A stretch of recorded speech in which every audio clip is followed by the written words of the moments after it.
You are watching Liberty Online TV.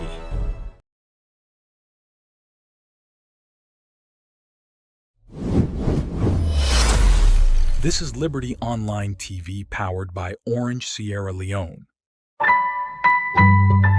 Orange.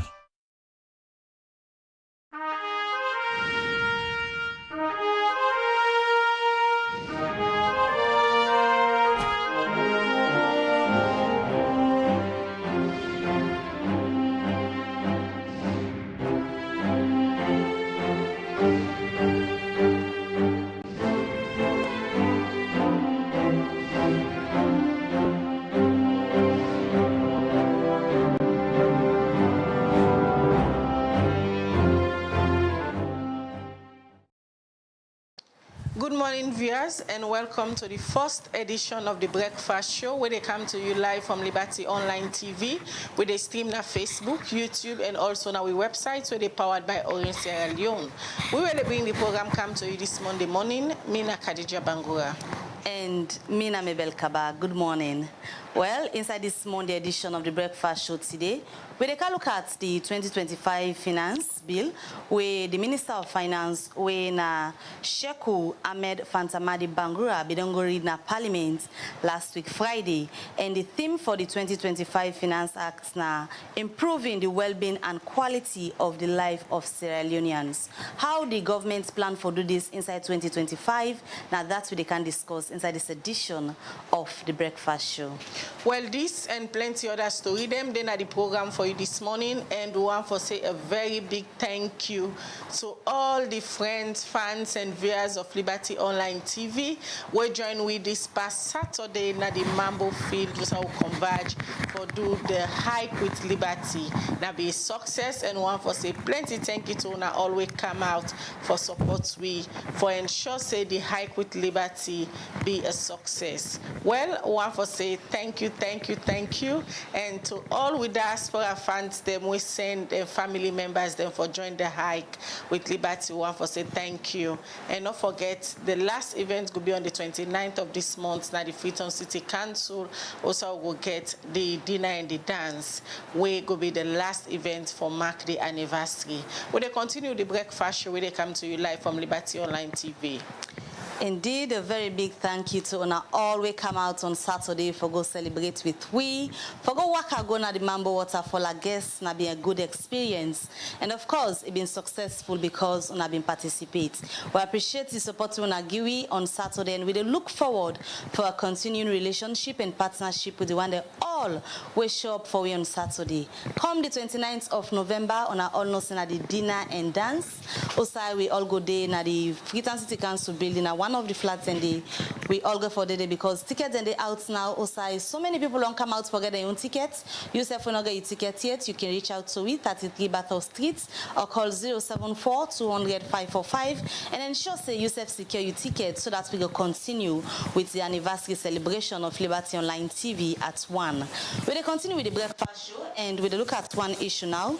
Osai, UBA together with Power Women 232 don't get partnership for letting go organize the Power Fest 2023, the Power Fest 232 event. Osai then go again girl picking them where they do business. Well, fellow we know more about this. Let we join David Yankee Sise. We've been a part of the partnership agreements where UBA and Power Women 232 bingo sign.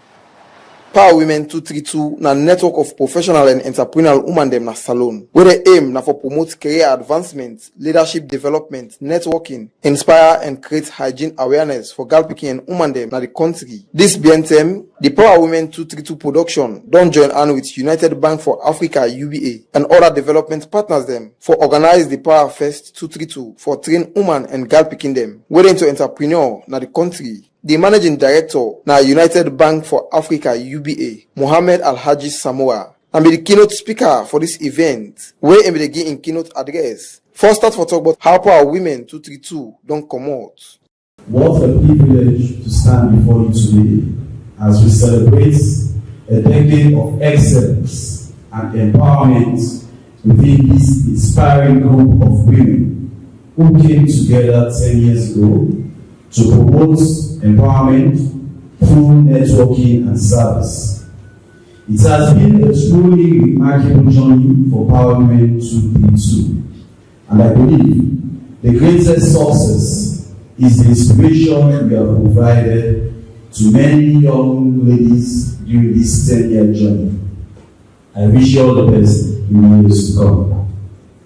Today marks not just a celebration of your legacy, but also a spark, an ignition of ideas, inspiration, and action that can illuminate our pathway towards success in every facet of life. And I must tell you, the first step on this journey involves something we often overlook: work-life balance. For know about how people for transform plenty challenge where they can get for they work them. Mohamed Alhaji Samoa again. United Bank for Africa, I understand the demands that come with the territory.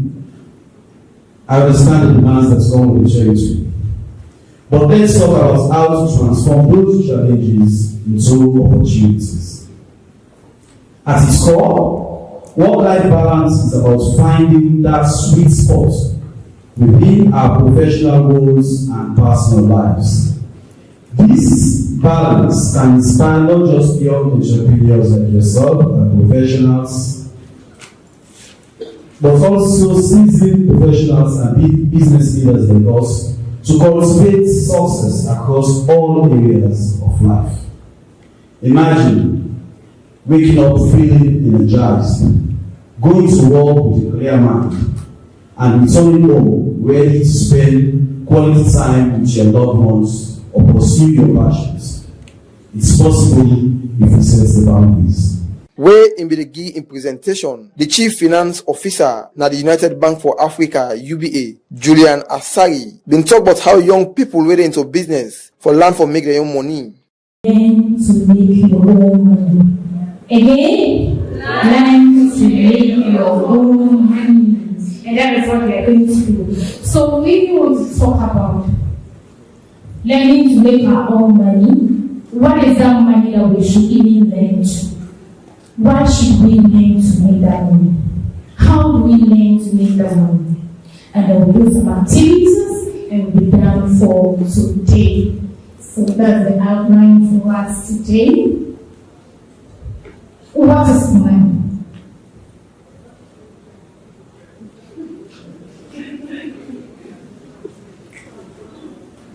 What is money? Money is just a medium of exchange. Simple. If I want a bottle of water, I go for it. I ask how much is it? 5 notes. I give the person 5 notes, the person giving money in the water. That settles it. It's complete, the transaction is closed, and that is what money does. Money is also a unit of account, wherein because the person said the water is 5 notes, we're able to give value to it. So it helps us to know how to buy things, the prices of things. The beautiful thing is money does not perish. Julian Asari end up calling young people where they into business for make them learn for make their own money, for like they're able to secure the future. For Liberty Online TV, me na David Yankee Cisse the report. Alright, we continue the breakfast show where they come to you live from Liberty Online TV. Well, from that report, they go now the Teaching Service Commission. Also, according to the Secretary General, Sisi, he said the commission don't approve but 2,000 teacher them. Al Hassan Kouma gets more and he go now report. The Salon Teaching Service Commission, they work now for look into the affairs of teachers across Sierra Leone. The Teaching Service Commission they'll introduce a new policy for teachers across the country. With this policy, then call them deployment policy, where this will help the commission for transfer teacher them now different parts of the country for teach. This deployment strategy now part of the 2024-2025 teachers recruitment process. The Secretary General of the Teaching Service Commission, Toure, where he been a talk, he said the commission don't approve over 2,000 teachers we been sit and pass the teachers' license exam. Full year. 2,000 teachers have been approved by government for recruitment. We worked with the Ministry of Finance, got the quota, and we thought we should now use our policies to recruit these teachers. So we started with, first of all, putting out a notice that teachers should be aware that we are recruiting. Then we asked them to take the exams. As one of the policies we had developed at the TSC is the registration and licensing policy, which says, 1, the teacher must be registered, 2, you must be licensed before you teach. But since 2018, we've been working on the modalities, how this process could start. So this year, we did the pilots. This year, we had the first exams. So over 6,000 or more teachers took the exams, and then we had those who passed. Of course, like every exam, let's get everybody to pass the exam. So some, of course, have references that they'll come back for.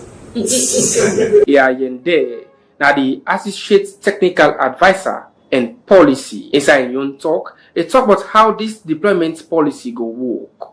So we are working closely with the Ministry of Basic and Senior Secondary Education and also the Teaching Service Commission to develop policies, implement those policies, track those policies implementation so that we can evaluate what we've developed. And also we are working closely with these two institutions to ensure that they use data for better decision making. And in so doing, we are helping them to see how best we can strengthen the data system within this institution. That's why we are asked by the Teaching Service Commission. They wanted to recruit 2,000 teachers as a fund from the government of Sierra Leone, and also 1,000 teachers for early childhood development. Lance Kelfala, now the chairman for the Teaching Service Commission, a talk about the teachers' pupil ratio na Falaba, as out of 166 teachers them we take the teachers' license exam, now 48 pass the exams. Falaba, you look at the PP teacher ratio, it's really very low. It's not good, you know. So that is why we have used the data, taking the human factor out of it, use the data to see how, you know, how many teachers are required. It's not how many teachers people want, head teachers want, or principals want. It's how many teachers that or SNTU wants. It's how many teachers that are required. Yeah, in Falaba, for example, 160 and over have been allocated using the PP teacher, PP qualified teacher, payroll teacher ratio. So we have done that simulation and come up with a number, and that is their allocation. However, if we are not going to be able to get 160 in Falaba, and because only 43, 44, 47 have passed in Falaba. Leon S. Abdul, now the director of TR Management, now the Teaching Service Commission, where he been the talk, it's about how the commission ready for make train and qualified teachers them. They all about the country, more especially in the provinces. A lot of teachers applied. They went through the exams. And can I tell you, recruitment is different. After passing, you come again and apply to be recruited. We are having teachers all over the country coming to tell us, oh, I haven't seen my name. And then you spend a whole hour looking for this person using the name. What happens at the end of the day? The teacher didn't apply for the recruitment process. So I know my baby here is saying 6,000 pass. Where are they? Yes, we want to even have a bank. We have to keep all the teachers that have passed. So if we give Sorry to leave Freetown to go work at Waterloo and he says he's not going, or by we just go to the bank and then we place him. By the end of today, that will be another big cry because the chair is pressing the button of approving the 2,000 teachers. Bam!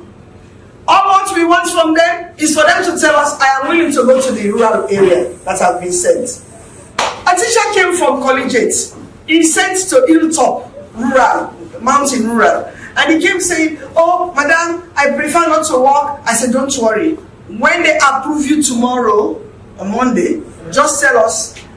This is not silent means consent. If we don't get a reply from these teachers, we'll give them a time frame.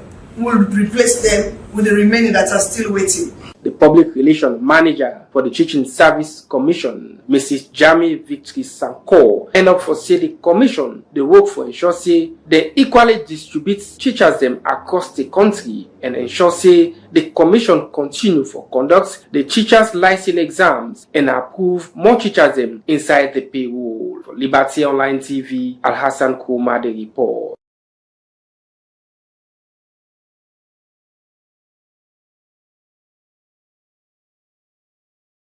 Alright, welcome back. You still watch Breakfast on Liberty Online Television. And from the Teaching Service Commission, we're going to the Electoral Commission of Sierra Leone, ECSL, also then, together with the ECOWAS network, don't hold the 10th General Assembly Symposium. Also then go talk about the challenge them where the electoral management body then can get and serve, look inside the country electoral governance. For more on this, we go join David Yankee Sisi. The Electoral Commission for Salone will get the mandate for supervised vote, register and conduct all public election at the country. Don't host ECOWAS network of Electoral Commission for the 10th General Assembly Symposium at the country. And the theme for this event and the role of electoral management body them for promote information integrity as a vital component for safeguard electoral process.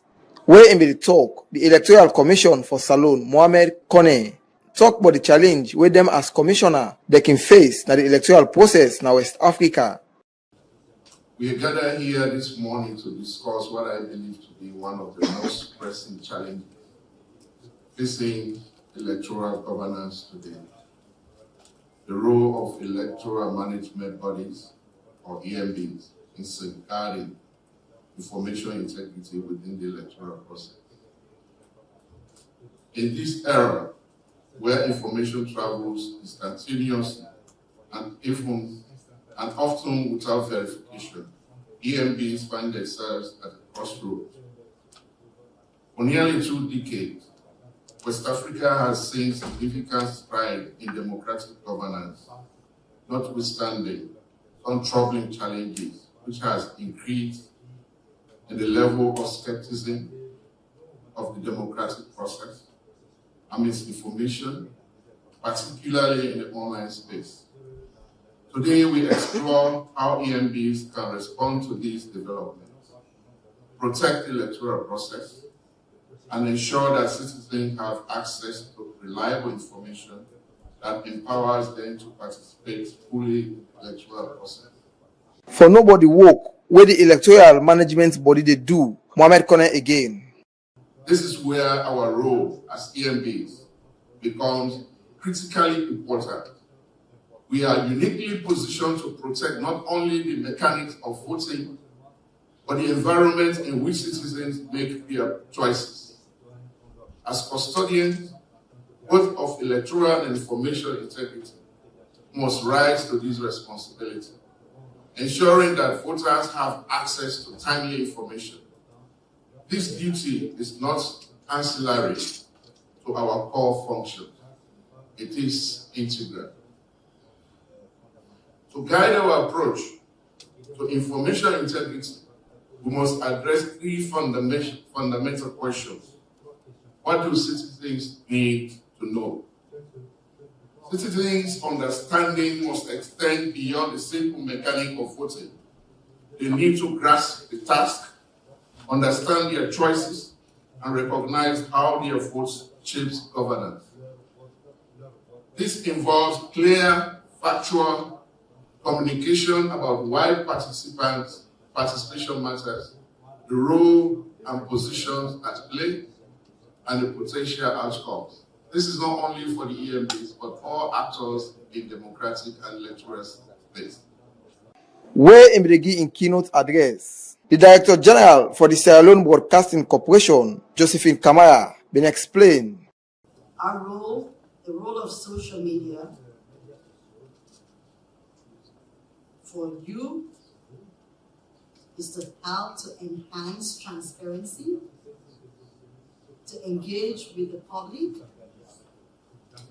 and as the president of Econet said, to combat disinformation. There's also the downside to it. It also represents a significant risk, particularly regarding biased perceptions, security, and the rapid spread of misinformation, fake news. We've heard about fake news. Effective social media used by election monitoring boards would require clear protocols, well-trained staff, and a commitment to unbiased and transparent communication. And I believe the roadmap has begun here. For the next 2 days, that's what we are all expected to be doing while we are here. Plenty development partners will be the part of this symposium, been pledged for giving support to the Electoral Commission at Salone for make them go able for do the work better one at the country. For Liberty Online TV, me, na David Yankesi say the report. All right, we continue the breakfast show, and now we go to another issue. Usai, as way for empower women in 2 different skills. Them over 40 women don't graduate from the 3 Life Vocational Training Center. Al Hassan Kouma gets more, and he gonna report. As way for look inside vocational institutes and skills training across Sierra Leone, the Tree of Life Vocational Institute na institution where they offer various courses them for youth them at the Eastern Partner Freetown. This being them, the Tree of Life Vocational Institute been holding graduation ceremony as over 14 students them been graduate from different departments them, catering, tailoring, hairdressing, cake decoration, and other one them. Reverend Sylvia F.E. Cole, now the proprietress for the Tree of Life Vocational Institute, where he been a talk, he said the institution don't empower plenty women them be vulnerable in our society. This training center really and honestly started in 2005, but on a small scale, where I been get some few picking their way with the train. You know, becoming as somebody where I like humanity, I like foresee the next person be empowered, and I feel good. I feel proud of myself. I like for pass my skills them. I like for get something where I do then I know say somebody else need them, you know, get them. So I've been take some few picking the what train, but then after that, let me say duty called. I had to go out of the country on greener pastures and also for empower myself, because I not just sit down, so I not get much empowerment. I therefore come for empower myself and for come back or can give back to society. So I've been stopped the institution in 2006. Then I went back. I came back in 2016. The Tree of Life Vocational Skills Training Center established.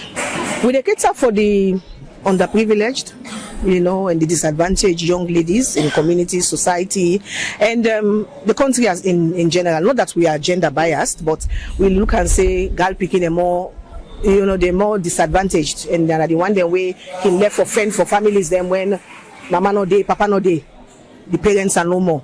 You know, and they're so disadvantaged that they can get teenage pregnancy, can come in, drug abuse, a whole lot, marital violence, you know, a whole lot. So we look and say, well, we'll focus on the girl child and women. We offer basic skills training like catering and cake decoration, hairdressing and beauty, and also tailoring and fashion designing for now. But we hope for expand. We hope to expand the skills. Ahmed Pristine, now the manager and principal for the institution, where he been the talk about the importance of the graduation ceremony. Part of this graduation is, of course, we all know that every program when our formal educational program we do, it always end with waiting a graduation ceremony for show the significance of the program and show a formal ending of the program, right? Of course, this graduation ceremony we are about to hold, and it's started way back, right? Tree of Life Vocational Institute, we train picking them in short-term courses. Also, we train them with long-term courses. For example, we get the long-term course we train for 2 years. When are the long-term, the short-term can train for 3 months, 1 year. Normally, when end users and they come, they can design the time where we want to train them, picking them. So when we cannot train them, we can always organize a graduation ceremony for show the significance of the program and the end, the formal ending of the program. Students them from different departments then been also explain how they feel for being graduates. It not be really easy, but like what they say, when you come, you conquer, you saw and you conquer, and you able to do what you can do also. But I thank God for today. The challenges them now, then they a lot, then they boku. But I tell God thank you, I able to achieve with what I can do. Well, my next plan after graduation, if not for open the restaurants, because me na a student also at Fabe College University. So just do no more as skills, because for any individual, more especially as woman, you need to get skills. I feel happy, overwhelming, and you know the joy just just too much. So I feel happy and grateful to God. Well, the challenges there be Baku, because 1, transportation, Saudi, the place far, and 2, like you can come without lunch, and you know anyway the challenges there be plenty, but we just need resilience, then the energy, and pray. We'll continue to pray to God. At least we there today. The proprietress, Reverend Sylvia F.E. Cole, end up for call on the public and the new graduates them for make use of the certificate to be self-employed and for as well empower other people in the society. And also then they offer to the community 1 month free courses for ensure say the institution give back to the community. For Liberty.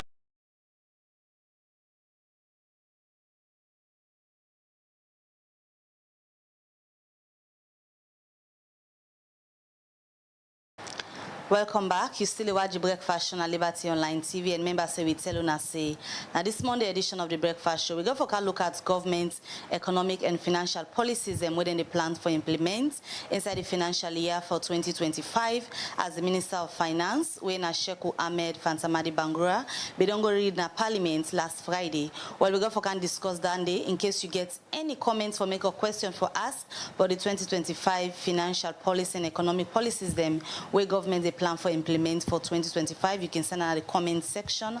Now the different platforms I watch Liberty Online TV this morning. Also send them to 074-200-545. Now an orange number. We also do on WhatsApp, and drop your comments. Be part of the discussion where we get forget on that shortly. But let me continue for look at more issues. We look at football now. Usai one Sierra Leonean professional footballer when Kwame Kui don't say for less salon win and serve they play better one international competition them. The country in national team when a Leon Stars need forget young and experienced player them. Well, it talk this way they explain to Liberty Online TV, but waiting they think but how the national team don't they perform na international match them. He explain more to Mohamed Kamara inside this interview. Well, I think before and now the difference is to show, and because now I think we're taking a step. Improvements today, and you see the football pitch first we play now on side like what we can call in gravel field, everybody know. But now everybody they watch the league now on TV, the streamer now, you watch players the quality of the league now they make now, we see more talent where they come up, and so we get more potential and young talent every come. I think we don't begin to take a step. So I think we will get this small. All right, you talk about a step we don't take. You talk about the recreational facilities, them like the pitches, them we don't see. They don't somehow look upgrade. Before this time we be playing at dusty pitches, them. But now we see even the league we just end, they playing a pitch we get artificial turf. But now we come to the players, then. Yeah, as soon as possible they play football, and then can say who feels it knows it. You know, for somebody who into any profession, capable for talk in that particular profession, they better. Now let we look around the players then, because many a times we can look at and say local players then are also not get headway compared to players then like we don't play on a trade professionally. You understand? Looking at achievements, you know, the difference there between we don't play professionally and locally now. Which are the things then we feel say could be the added values we club them locally now so for do to them teams then. Well, you know, say me self-serious, so I start from home base before I make me go and professional level. So, I mean, grassroots football it help a lot as you learn. So I think, and we all begin to see how things and like we get one player we everybody they shout for another they call Juma Bar with the Villa Dolin. You can see how fast they go in the top league. So I mean the grassroots football and also young players in Sierra Leone who get the talent there. I think things they don't begin to change and we take a step. And secondly again, we talk about how the changes about the grassroots side. I see say we go small. There's also waiting we bring about you post we make because that be the attention. You know, a lot of people be they try for reach out, even the media. They want to know why Kwame be mentioned certain things that will be mentioned inside a particular post. Because this is just to explain a bit about waiting be happen between you and Kista. But now let's talk about this current regime. You know, now inside this regime we'll see you make another post. Yes, that not the same thing. It gave me way back again because of the time when they say me no get club. Okay. So they call player and they say this not so like this are national if you be attached before you get involved. And if you watch right now too, national team you can put Speaky World 16 year you get talents but play, but it's not for kid. So I think I say yes. But now all of a sudden now with this I see if you call player we he not get club, he not play for almost 1 year or probably like one whole season. The other one no get club for later day. I mean, what's wrong with somebody we get club with the play? Right in the call, I no mention myself. I mention not so for me one grade. Other people in the way they play the home league. Like you can see, what's in this boy in the Wojo. Then give him a try, you know, go play well, You play well, everybody clap. That not the same thing. I no mention for myself, I no say by force them for call Kwame, no. I just say no more. Well, you know, get club, you know, for sure. Okay. And that's the fact. I know if it's not bad, I question I ask because they don't do the same thing to me. Okay. You know. So after we make that right up there, make that publication on social media, the stakeholders, the hierarchies, them who they run football.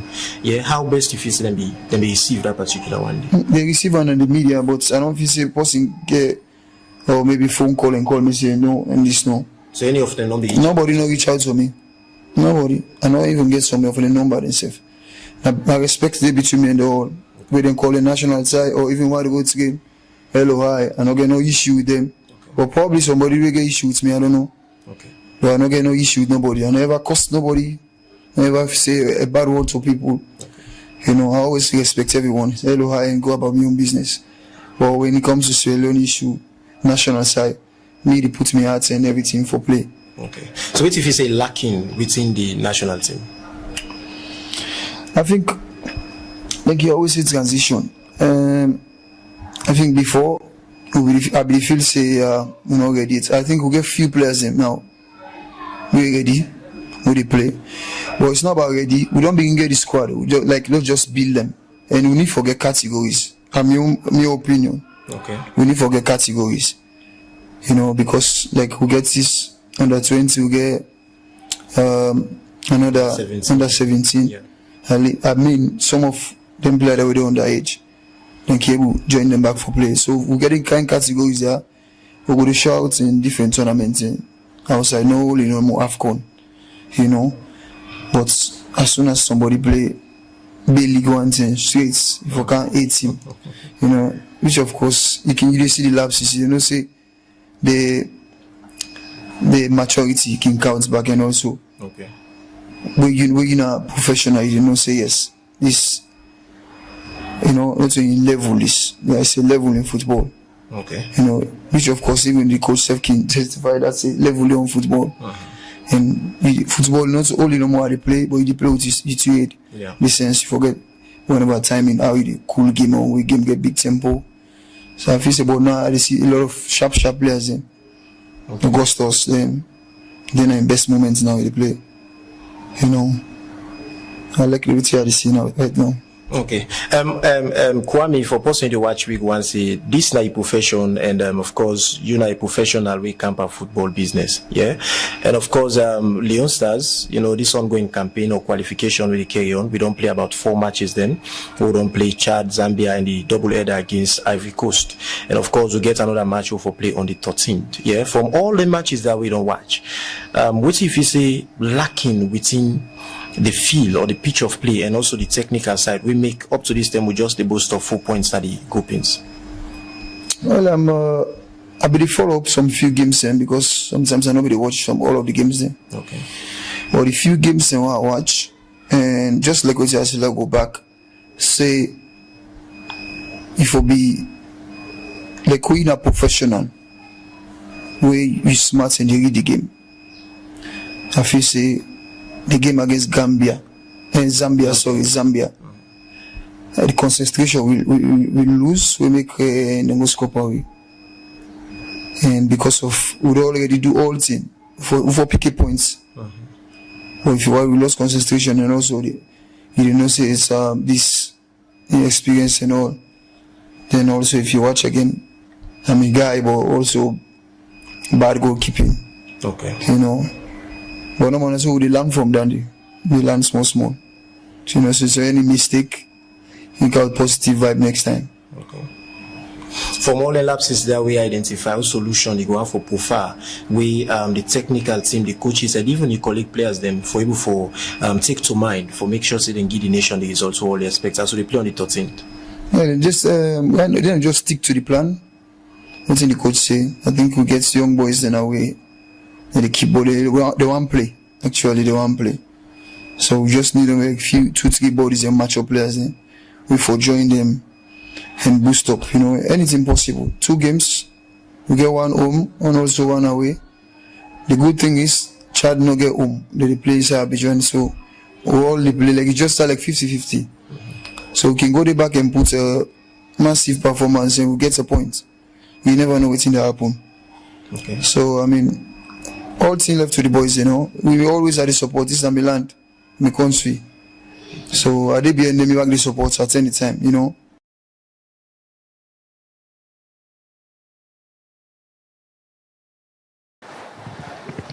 Alright, well that's an interview where Mohamed Kamara been do with one Sierra Leonean professional football player where na Kwame Kui as they make comments on waiting a thing about salon performance, especially in an international competition them where the Leon Stars be done represent this BNC. According to Ram, one thing we go make salon win international match and self play better one for lay the team go get young and experienced player them where in beliefs they go improve on the performance of the boys them.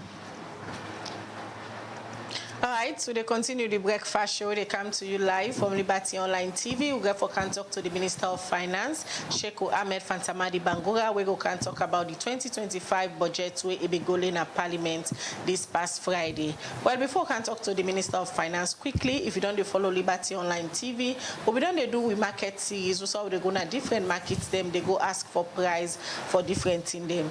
Well, this BNTM reporter David Yankes say been going to big market, also it go look for price, but tin them way then they make na salon, especially things that then they make with Anne. David Yankes say gets more and they go now report from big market. Olivia, good afternoon and welcome to Liberty Online Television. Inside this edition of the Liberty Market series today, we shift to attention a little bit from food commodities and focus by handcraft, locally made tin them, especially tin them way people they make with their hand. And of course, we can't the big market. We can't talk to people who they sell tin there. We can tell you what some of the constraints and the challenges they already get for sell the local products that we will produce now the country. First constraint, we don't go to the department where they in charge of this local content. We talk to them, say we want me to make tag them for we. Oh, they don't produce within them. We say let them give you the tag. We go just put them made in Sierra Leone. They made them make them. That's for help send the message this thing where this person can buy like this fan now in Sierra Leone they make them.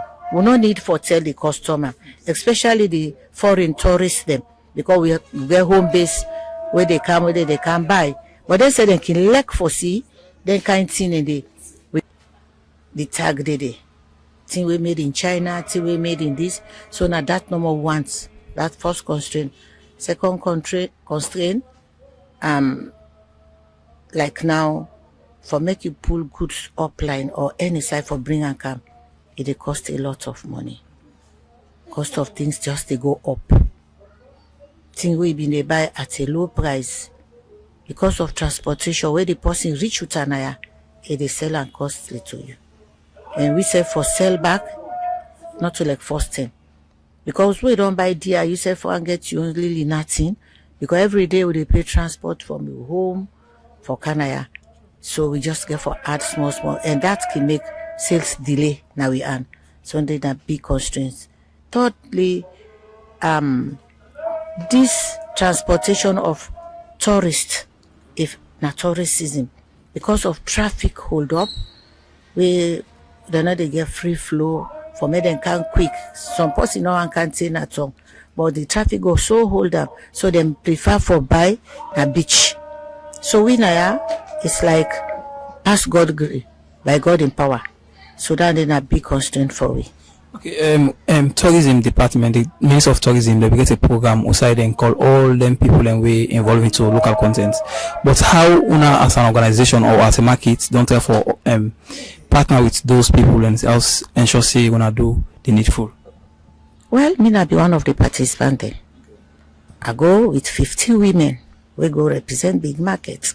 The first challenge for us we face right now na this tourist here, so because the tourism business at first be the boom way, the economy be favorable, but now with the cost of living right now the country, then the exchange rates, you don't understand, then they encourage for make more potential tourists they back can, because the more tourists that they flow in so back they will make business. But if the economic situation not favorable for them, like kind of favorable for we, then exchange rates they up, then of course with the about the various taxes then back way they put now the airport, then all the stuff that they give we more issue now, so because most of the things that they sell now for tourists they kids are for. In as much as you don't talk about the challenges and also now one go on for me waiting at the kind of product the way then they sell now this place. So you go to highlight few product the way they sell now. So yeah, most of the things that they sell now so now locally made product there. With a Sierra Leone so they make the and possibility they save most of the raw materials they save now year back with the get them from. For example, like this map of Sierra Leone we call them. This map of Sierra Leone so you get the 14 districts then the country, and each of the 14 districts the main produce, you don't understand that. For example, like we get bull, we almost see now Gary they produce now, they one of the best Gary production of the country, so they put Gary they will represent say bull na Gary they produce. The way you look at the map you see Kono when a rich diamond rich diamond area, the let's say for something they for just symbolize say yes na diamond the commander. They of course get burnt where they get fishing industry, they back now to fishing business, and the other provinces then back with somebody they produce their coin they produce pepper, the ginger, so all the stuff there. Then we get this other that we for gifts the back. We locally made plaque them. Don't understand it. We get this one the one that we can make words there for research. So Mike, I look the words there, let them buy them. Some he come with your words there will he see customize. He see when this I want, now this I want. Then he can give you the contact that can make exact with it back. As you are listening to some of the concerns that people listen at the big markets don't raise. Also they call on the attention of government and all of the stakeholders that we involved for ensure say then come at the aid and ensure say then push local content business na the country go before. This na Liberty Online Television continue for follow we, the home of all credible, factual and balanced news. And me where they bring come this report so you mean at the Vidan KCC.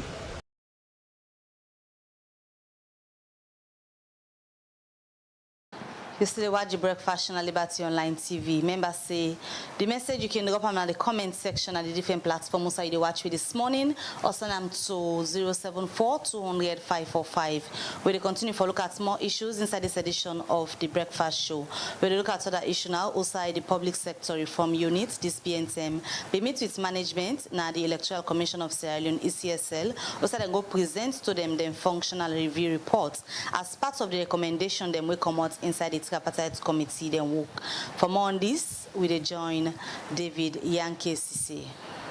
The Public Sector Reform Unit, the organization where they work for provide leadership in strategic design for develop and CC they evaluate and report all public sector reform program them in the country. But this BNTM, the Public Sector Reform Unit, don't hold meeting with the Electoral Commission for Salon for present the format of the independent management and functional review report to the Electoral Commissions for Salon. For sake of the recommendation them when we come out inside the tripartite committee, where the government of Salon be set up for sake of the June 24, 2023 general election will be happening at the country. And some of the recommendations are where they be present now. Recommendation 6, 10, 21, 72, and 77. Where in the talk, the director for the Public Sector Reform Unit, Suleiman Fore Musa, been explained. I must say a lot has happened, and because so much has taken place after the 2023 general elections, there was a unity agreement that brought into fore the tripartite committee. That committee sat for many months and brought out 80 recommendations. From those 80 recommendations, 4 or 5 of those recommendations has to do with what we have been mandated to do at the Public Sector Reform Unit. That is institutional strengthening, structural alignment, systems, processes review. So on that note, the Chief Minister's office that was chaired with the responsibility through a cabinet conclusion to coordinate the implementation of the recommendations called on the PSRU to see how best we can drive recommendation 6, 10, 21, and 72 and 77. For no but waiting Public Sector Reform Unit don't they do for work with all other organizations them in the country. Suleiman Fore Musa again. First, an international organization was contracted through USAID to provide technical support. I must reiterate, to provide technical support and capacity building to the PSRU, which is a state institution, to conduct a management and functional review for the ECSL. We have signed an MOU with IFS, with the Chief Minister's office. It was a 3-part MOU, and the Chief Minister witnessed the MOU sign. So what we are here to do, Chairman and Commissioners, is to present to you the format of our internal or independent management and functional review of ECSL and other related bodies. Plenty development partners them will be the part of this meeting. Been pledged for getting support to the Public Sector Reform Unit for make them go able to do their work fine one at the country. For Liberty Online TV, me, David Yankee Sisi, the report.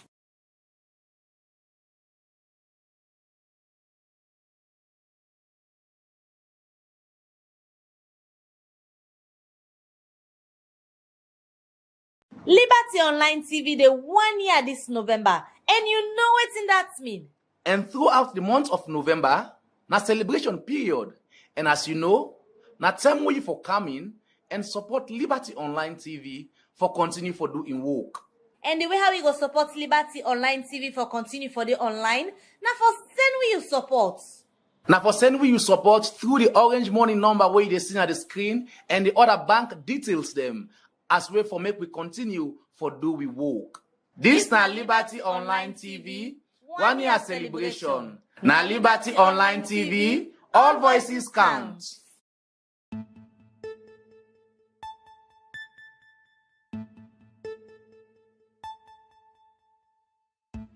to pay bills with the UBA mobile app.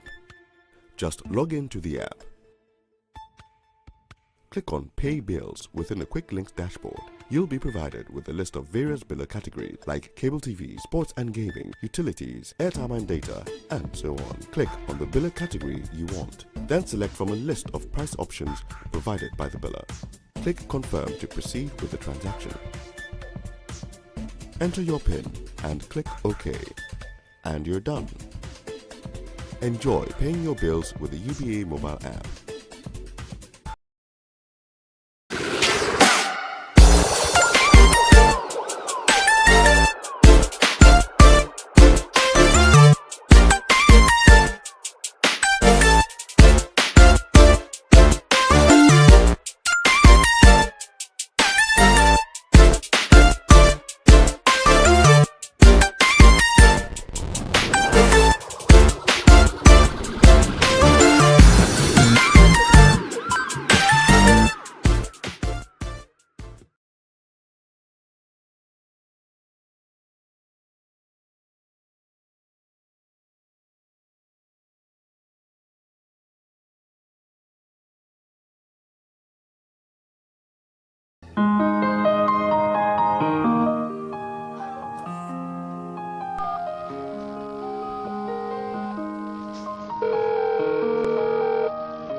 Hello, Barry. Hey, Sadie, what's up? How are you? Samo, hook me up quick. Samo, someone going to forget some football pictures then for this week. I don't check all the side there, all day done. But I will help me to one. Where am I going for ginger and swagger for this week? Ask Leo. Ask Leo? Who is Leo? Ask Leo, Sam. I did it. No, can't go to me, feeling. Allow me to finish my food.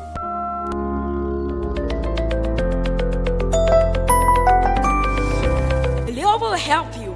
Open an account, check your balance, buy airtime to pop, send money. Leo will help you locate the nearest ATM point.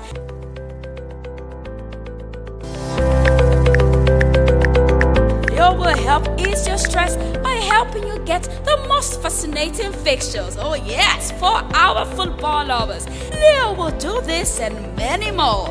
Wow! All you need to do is save Leo to your mobile phone with the number +232 79 919 919 and get to chat with Leo on WhatsApp. Go on, try it now. You can also chat with Leo on Facebook Messenger by typing UBA Chat Banking. Leo is your virtual banker who serves you wherever you are with just one click away.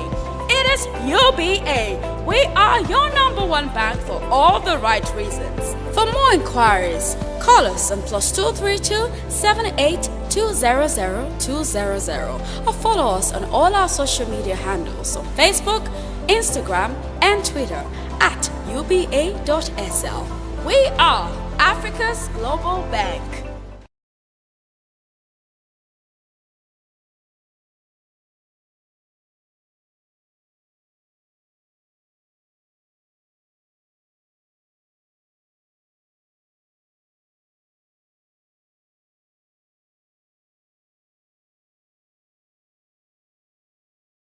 It's a brand new song for our customers. Where they bank with us all over the universe. Save small and win big. UBA, they celebrate 75 years of better banking service. And as alone, the bank done there for 15 years now. This na big celebration, and we want give back to we wonderful customer them. We don't make we business go find one for the past 75 years with the UBA Savings Legacy promo. Save small and get your own share on this 350,000 leones. 30 customer them go get the chance for win cash prize every quarter. Just put 2,000 leones and above na your account. And the more you put 2,000 and above na your account, na the more you go increase your chance for win more. No wait till kapu the chance now. Your legacy starts today. The draw them go happen inside September and December 2024. Join UBA for celebrate 75 years of excellence. UBA, Africa's Global Bank. money in my pocket, some other one correct. Customer service be excellent. Now that's make with it top, now the continent.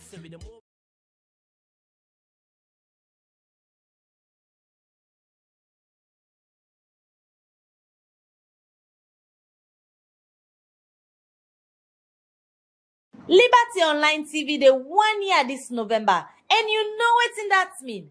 And throughout the month of November, na celebration period. And as you know, na time we for coming and support Liberty Online TV for continue for doing work. And the way how we go support Liberty Online TV for continue for the online, now for send we you support. Now for send we you support through the orange money number where you see on the screen and the other bank details them as way for make we continue for do we work. This na Liberty Online TV, 1 year celebration. Na Liberty Online TV, all voices count.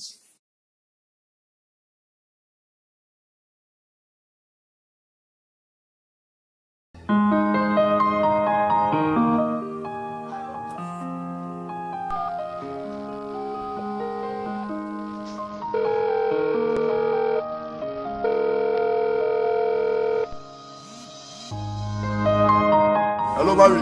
Hey, Sadie, what's up? How are you? Samo, hook me up quick. Samo, someone going to forget some football pictures then for this week. I don't check all he said there, all day done. But I will help me to one way I'm going for ginger and swagger for this week. Ask Leo. Ask Leo? Who is Leo? Ask Leo, Sam. I did it. No, can't go to me, feeling. Allow me to finish my food.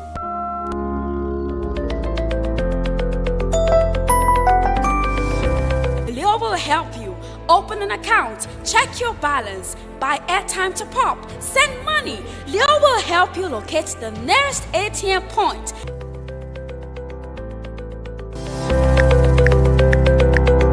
Leo will help ease your stress by helping you get the most fascinating fixtures. Oh yes, for our football lovers. Leo will do this and many more. Wow! All you need to do is save Leo to your mobile phone with the number +232 79 919 919 and get to chat with Leo on WhatsApp. Go on, try it now. You can also chat with Leo on Facebook Messenger by typing UBA Chat Banking. Leo is your virtual banker who serves you wherever you are with just one click away. It is UBA. We are your #1 bank for all the right reasons. For more inquiries, call us on +232 78 200 200 or follow us on all our social media handles on Facebook, Instagram, and Twitter at uba.sl. We are Africa's global bank.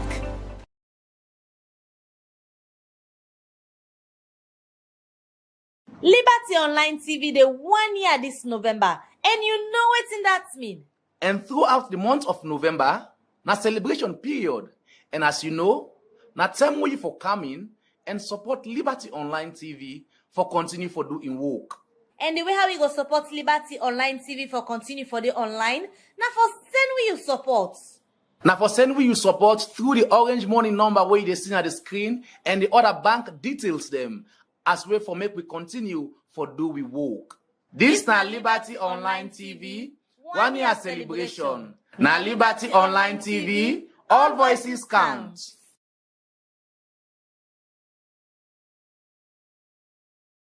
Liberty Online TV, the 1 year this November. And you know what's in that mean? And throughout the month of November, na celebration period. And as you know, na time we for coming and support Liberty Online TV for continue for doing work. And the way how we go support Liberty Online TV for continue for the online, now for send we you support. Now for send we you support through the orange money number where you see on the screen and the other bank details them as way for make we continue for do we work. This na Liberty Online TV, 1 year celebration. Na Liberty Online TV, all voices count.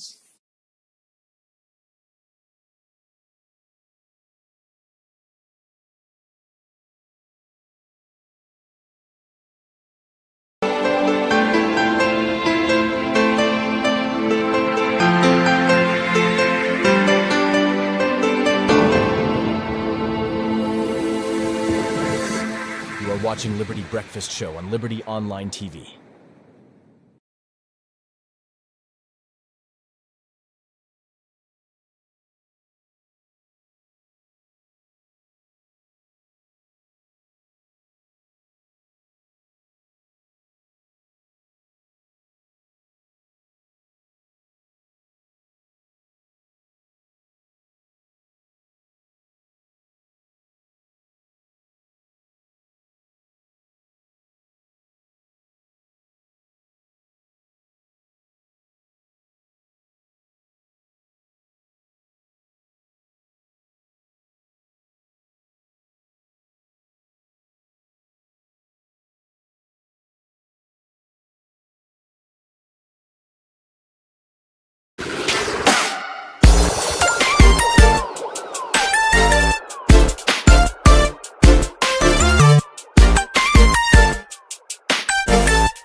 Liberty Online TV, the 1 year this November, and you know what in that mean.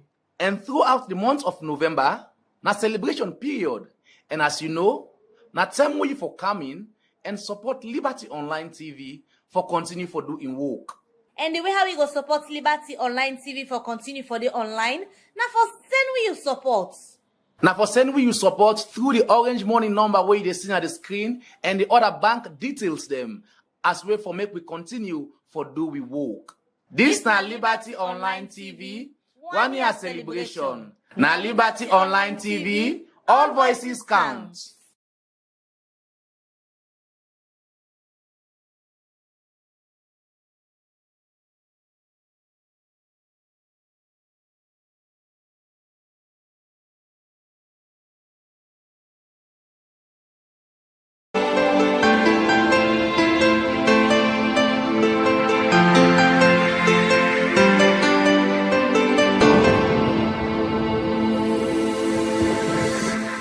Watching Liberty Breakfast Show on Liberty Online TV.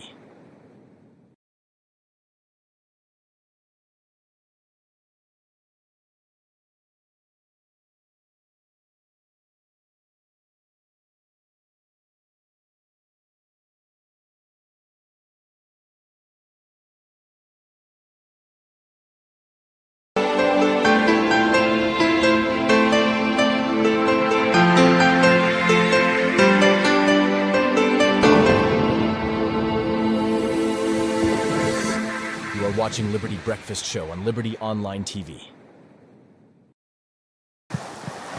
All right, we continue with the breakfast show, and we want for beg pardon for that short break there. We continue with the show this morning, and earlier we tell us that today in the studio they get the Minister of Finance, we na Sheku Ahmed Fantamadi Bangura. They with we in the studio this morning. If you not remember, on Friday the Minister of Finance been go read in Parliament the budget for 2025 financial year.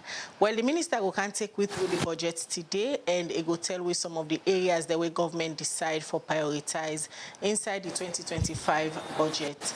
Good morning, Mr. Minister, and welcome to the breakfast show this morning. Good morning, Sierra Leoneans. Morning, Abdul.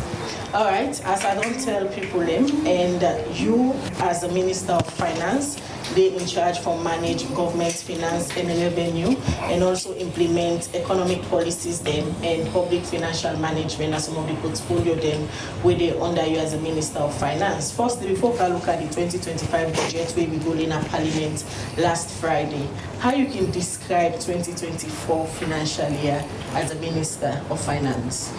Well, 2024 don't so far be a very good year for public financial management of the country. We're able to make sure say we maintain relationship with partners. We're very important. The IMF is an international anchor where they assess countries that are on the way and they manage the economy. Of course, Then they give fair, independent assessment of management of economy across the world. So in we on engagement with them, they assess we for having do a very good job in terms of maintaining the program we'll get with them, but also conclude the previous program we'll get and be able to negotiate a new program.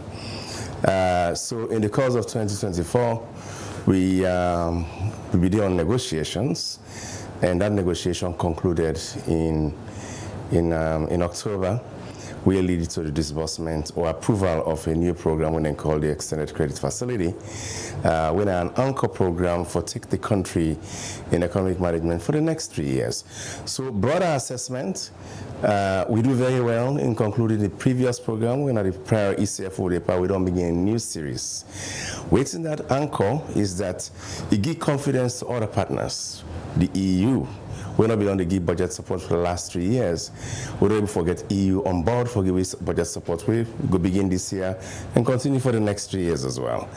The World Bank, we don't conclude with the World Bank. They own what they call budget support or development policy operation. INSEF, we're able to negotiate and conclude, and we've just done for the negotiations. Then they go to the board towards the mid of December, and that's good for another 3 years. So I can assess 2024 as the year we establish international credibility on the back of the economic management program that we do, but that is driven largely by the policy measures we implement in 2023 and 2024. We believe they don't begin to take hold. In fact, I believe that the foundation of the budgets we read on Friday. Right, we espouse all the policies we want for implementing the next 12 months, but also lay the foundation for the outlook for the next 3 years. Before we can look at the 2025 financial year, the budget statements where you will make, where you will read the budget on Friday, let me just continue to get highlights of what will happen in the 2024 financial year where they come to an end now. The theme for that particular budget day has been restoring macroeconomic stability while protecting the poor and vulnerable. Yes. For so many people, protecting the poor and vulnerable now been the height of everything the time we read and that particular budget say now Parliament.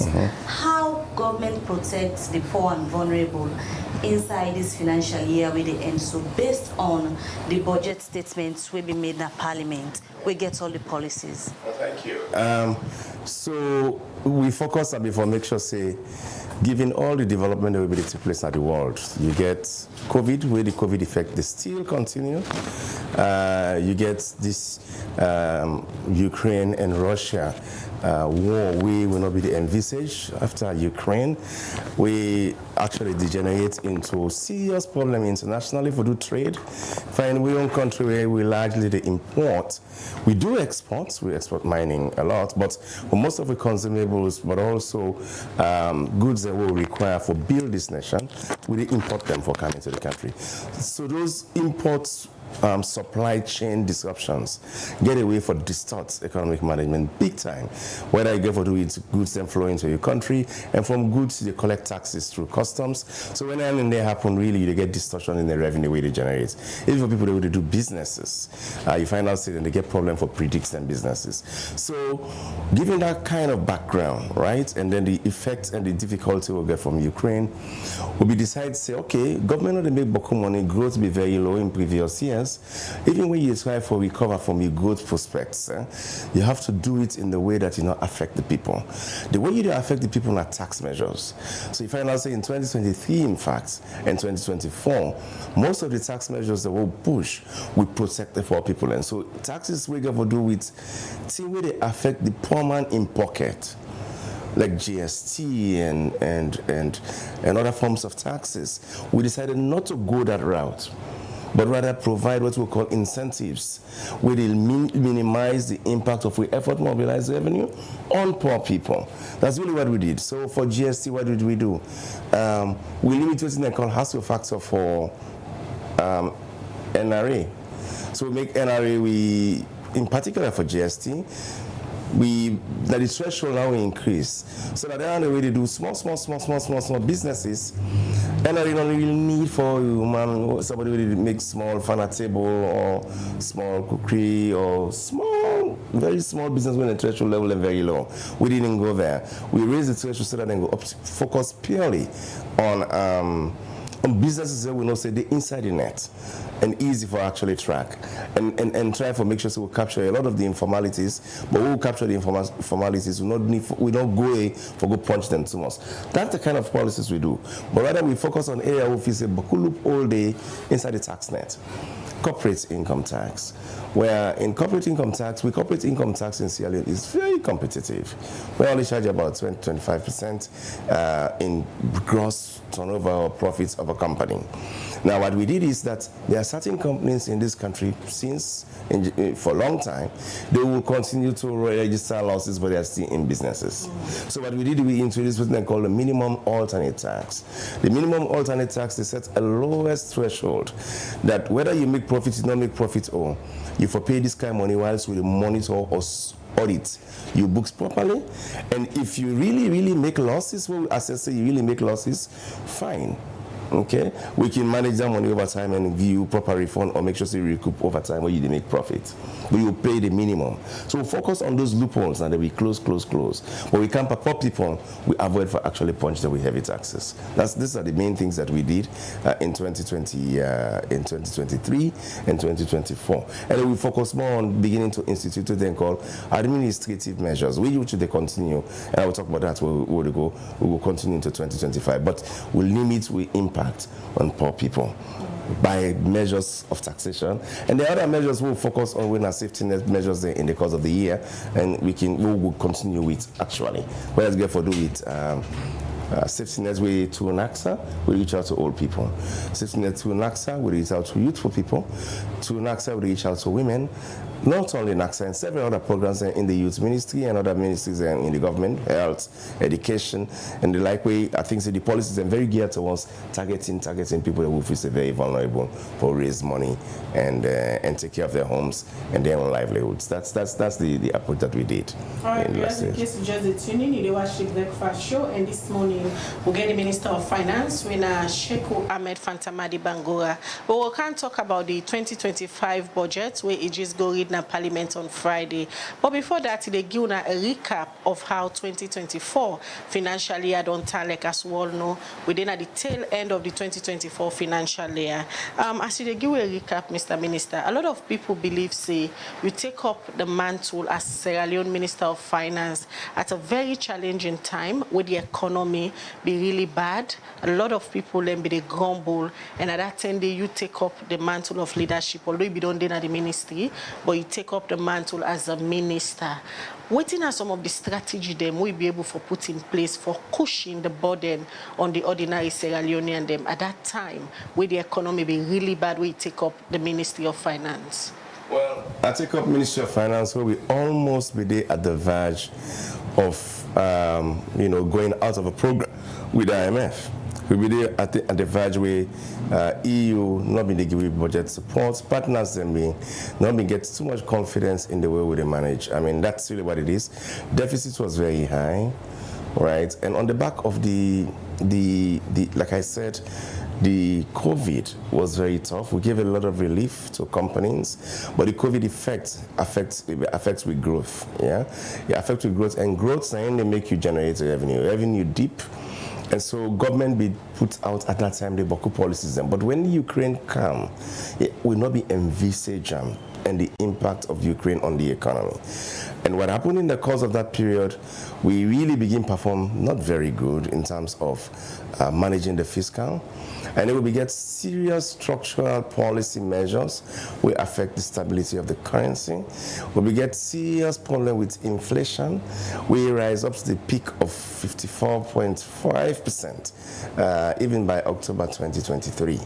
Now, I took over as minister very early in 2023, which was basically January, and I had to really manage that process, make sure I maintain engagement with international partners, institute reforms, especially in the terms of turning around. Our deficit was about close to 9.8 to 11% of GDP. That was out of what? That was really out of limb. We had stepped out of limb on fiscal management.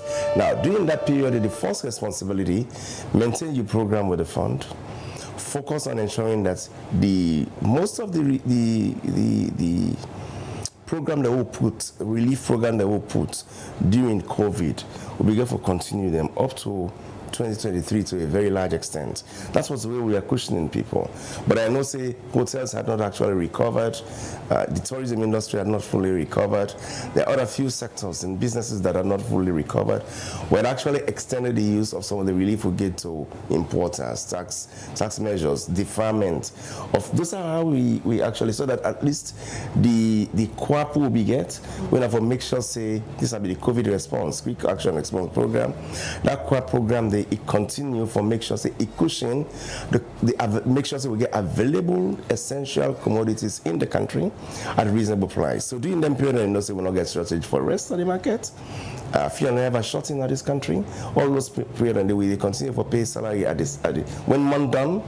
And we don't even renege on paying our debt. So now with the government get the resources for run the administration and then institute then tax measures there without touching the poor, but make sure so we close the loophole in the tax systems. That's how we're able to get the resources to run the administration.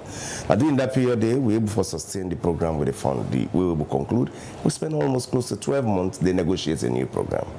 And during that period, we have been running this economy purely on our own efforts as a nation. Negotiation, what thing una been put on the table for restore donor confidence back? So now it's the policies that we put in place both for rein in on we spending, because you got to make sure so your deficits of your budget, they within levels where you successfully sustain and manage.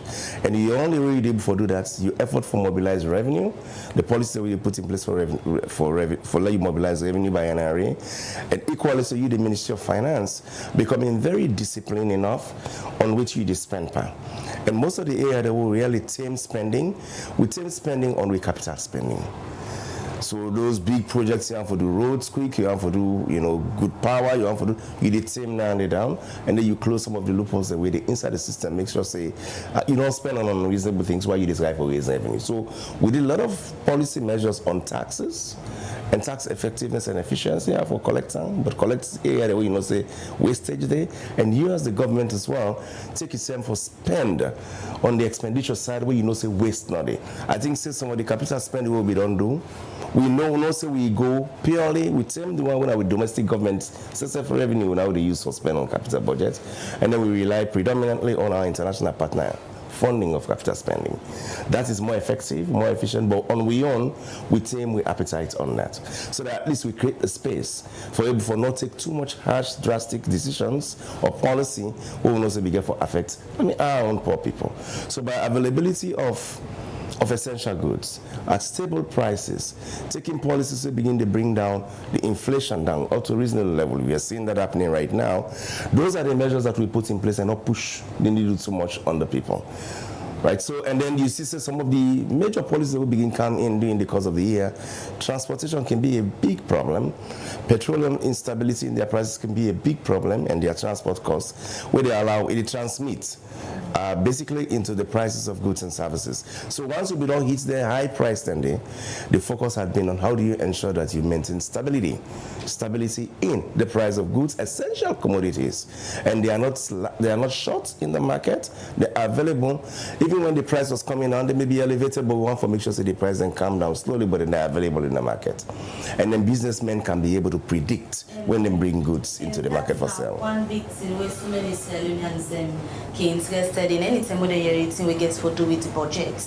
Because even though you go host anybody from governments, then go tell you say, they don't know partners and satisfied with policies that where governments implement, where they make them able for restore the confidence, for them pour money into the economy. But when you go to market, for example, the prices of commodities, when are the bread and butter issues where the BA administration may promise for can improve on people them, how una don dey ensure say una wey dey for shape the national budget to the different ministries, departments and agencies them for ensure say the effect wey they get on the general public, they're not going to hear one part from the donor then they satisfy, but when you come down to the citizens, they are always complaining. Because even if you left this studio now, go out there, ask somebody, then will tell you say they're not okay with the state of the economy. How will they work this out? It's people for be patient with economic management, and we ask them to be very patient.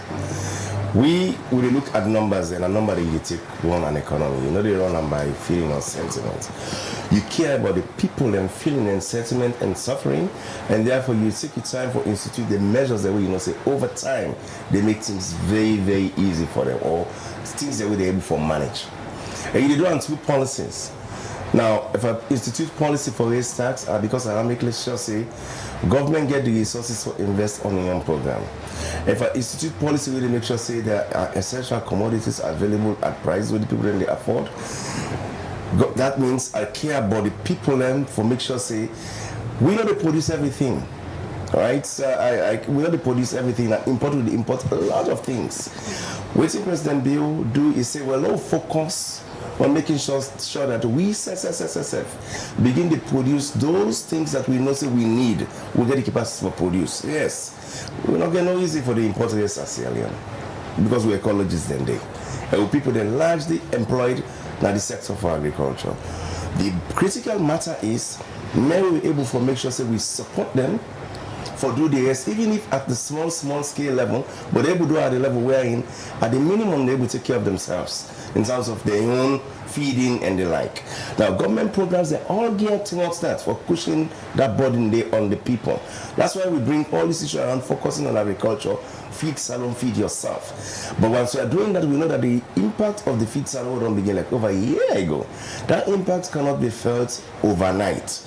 That impact that over time you feel away. A good number of the people that begin to understand say when we focus on investing in our own self and our own staples, but the things we need, we know we can produce for ourselves without relying on importation of even egg, chicken feet and those things. Because you have to, I don't see the reason why we should be importing chicken feet into Sierra Leone or even egg. We shouldn't be doing that. We should be able to ensure that we are able to do minimum level of poultry agriculture at some small scale, but we're able to take care of ourselves. That's really been the focus. And so government, they provide through agriculture inputs to people. They provide small seedlings to them. They give them machines over these years. That's what we have been doing. But at small scale for make sure say then able for produce for take care of themselves. Now people definitely will feel the impact because it permeates or percolates or go down, touch the last person slowly, surely over time. And that patient that we ask them for. Now, most of the things that we don't get shortage in Sierra Leone for this. Neither we get shortage for Sierra Leone for onion. No. 2-3 years ago, there are onion shortages in this country because we were not doing onion farming. Now there is some element of some onion farming in Sierra Leone. Please say, if you not sure, we will not import large onion numbers anymore. That don't decrease. Right? Rest the boku. In fact, what is happening with rice, if you want for now, then the exporters go and neighboring country like Guinea. Because the Guinea people, they imbibe for each day, yes, they would Sierra Leone and they produce now. But why then they export and go to another country, going on then a salon, Mr. Minister? No, rest then a salon. Let me tell you what is happening, because in the rice space, with people that they produce reasonably na Sierra Leone for take some 25 to 30% of our total rice needs are provided here. With the import kinds are close to about $200 million we they spend per year for imports kinds of this country. Then they reduced to $175 million last year, because last year actually, because of the 2024, it all reduced to that amount. What that tells us is that we are actually producing rice in Sierra Leone that minimizes the amount of money that we are taking to import in here. People are producing rice in country, but they're on the way in neighborhood, like with Guinea, for example. Then the exports go to the exports is going to Guinea. What we want to be able to do is ensuring that we get systems in place where we really offtake that rice for making domestically available. Because that's the concern. Not the concern. Where a lot of people get, if the exports go to neighboring country like Guinea, if you go to market, the rest when they pull na Salonia expensive than the rest when they import. I agree with you, and that's what we should try and focus for reverse. Because you see right now what is happening is imported rice price is lower than the domestically produced rice price. It's a policy challenge we will take with time for handle properly. I introduced last year import duty on rice. For what reason? Not to make rice expensive, no. Now for make sure say we incentivize and make rice what they produce now, give incentive to we own farmer then for producers and make sure they will sell the rice at competitive price inside country. We rice what they produce for make sure say it compete with the rice what they bring come from outside. Now when you make the rice imported from outside cheaper, what you are doing is you are making it very difficult for we own farmer then. Where they don't grow for they able to compete inside this market for sell their own rice. Right? So that's really what it is. Rather than go sell outside where it's more competitive to them, where the people then value more. And we rest nutritious. The rest of what they produce now is nutritious, is freshly grown, just full-bodied. And I think it's amenable to us. We just need for change with taste. That's really what it is. The taste. We look for yes. But I think so we rest domestic rice really is very sweet. And some of you when I consider yes nowadays. Expensive to most make people prefer the imported rice. So that's why we need to get slowly policy measures them, especially that's why we are importing. But we get a very live debate. We'll come to 2025. A very live debate na Parliament on reasoning how to take the time for introduce the duty measures that were born for restore. I thought there was a reasonable discussion around that. A gradualist approach for ensuring the other policy measures that take hold while we minimize, while the feed salon they take effect. What people they go into farming, we get system of offtake from the people at a reasonable price, we're competitive before they introduce higher taxes like that. So that I take reasonability around that. They're actually passionate, very apolitical. It's not political debate at all. It was just being careful about the balancing and matching in terms of timing, decisions around certain tax measures where not they take effect immediately, but over time, there are other measures that we don't come into place where people that we don't take off for produce. They are competitive enough, and then you can actually make a more potent tax so they can't for talk them. about how you be able to remove some of the taxes then the way you be suggest. Let we look at the feed salon when one of government flagship program and some of them things there so where we don't highlight and yourself agree to make them very challenging for the feed salon program for be a success. How you able to factor some of them things there so inside the 2025 fiscal year budget? So the 2025 budget, really, feed salon now one of the primary area of interventions and focus. We still maintain the investment in agriculture, in education, we keep on 20%. But we make sure that we take off interest in agriculture big time. That'll be 2.4%, that will be the spent by agriculture on the budget. Last year, we increased our investment to 7%. This year, we notched her up slightly to 8%. We try for target minimum 10%, right, because of the feed salon. And in the interventions that we will do in feed salon, we care about the smallholder farmer. The primary focus of feed salon, and for make sure, especially they across many value chains, but the primary value chain are rice. One, make sure say we people are able to grow rice inside this country for feed resale. But we'll go for doing at serious scale. So what we are doing, because we get the ecologists we able for grow rice at scale for feed resale and export. This is proven research, Sierra Leone known for that. With hybrid or breeds of seeds, we really are amenable to soil, proven by science. So what we focus on is that we don't identify 6 agroecological zones then inside Salon. Out of them 6 across the country for grow particular thing like rice. So we focus purely on 2 zones. the Tambabong Bonapi zone, but also the Mambolo Kichom axis. That if you go, you know the topography of those places, they are very well just prepared at scale. Contiguous land space with rich soil for do large-scale agriculture. So the focus of the government are for invest in then agricultural land area so that people are able to farm at scale. And then you de-risk the farmer because farming is business, yeah? So what you do is you invest in the land, prepare the land, get irrigation at scale in the land, make sure so you get access to the farm and give them power with what they call silos, standard storage systems, and then place for you do large-scale processing plants for process the farm outputs. Then, once you do the investment in there, we use smallholder, and the government they continue for provide inputs to them for do smallholder farmers, but will they attract big investors, big where they come into real partnership with Sierra Leoneans for managing land here. And do what? Do large-scale farming with technology, finance, and know-how brought into the country within the key to we people and for feed into that big nucleus there. Mr. Minister, you talk about the large investments there, so we governments plan for doing the 2025 budget. Yes. Normally, then you say government not they do business. How governments plan for do the investments there? That could the private sector or on they identify the farmer they want to serve as a government? It's both. So it's both. Okay. It's both and deliberately so. You need large-scale farmer with knowledge, capital, and technology for can farm at large scale. You farm in partnership with private farmers inside Sierra Leone. You transfer the technology to them on how to do the farming for able to carry that nucleus farm day at scale. That particular area where they call Tomabong, now long stretch over 90,000 hectares of land, contiguous land.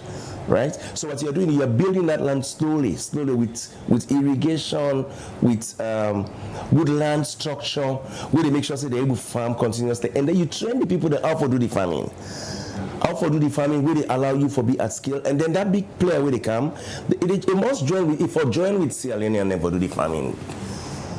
Because the business is done by people already. What they need to do is to catch up with technology, catch up with knowledge, how for do them, and then do them in a way that somebody with the off-take, but you carry the policy in technology for do the farming. People are farming, but they're not farming in a very consistent way, following a particular pattern of doing a farm. Right? So that's really what we are trying to do. So our people will be involved, we are targeted at them. They will be involved and they will join venture with private partners to do what? To harness them resources here where we don't de-risk. A de-risking means the government is spending on those infrastructure where the private man they can put money back. The private man they can invest in irrigation. No, not government ever do one. The private man they build road, not government they build road. The private man, if he fund electricity, it will be too expensive for one for make sure that not be on in books.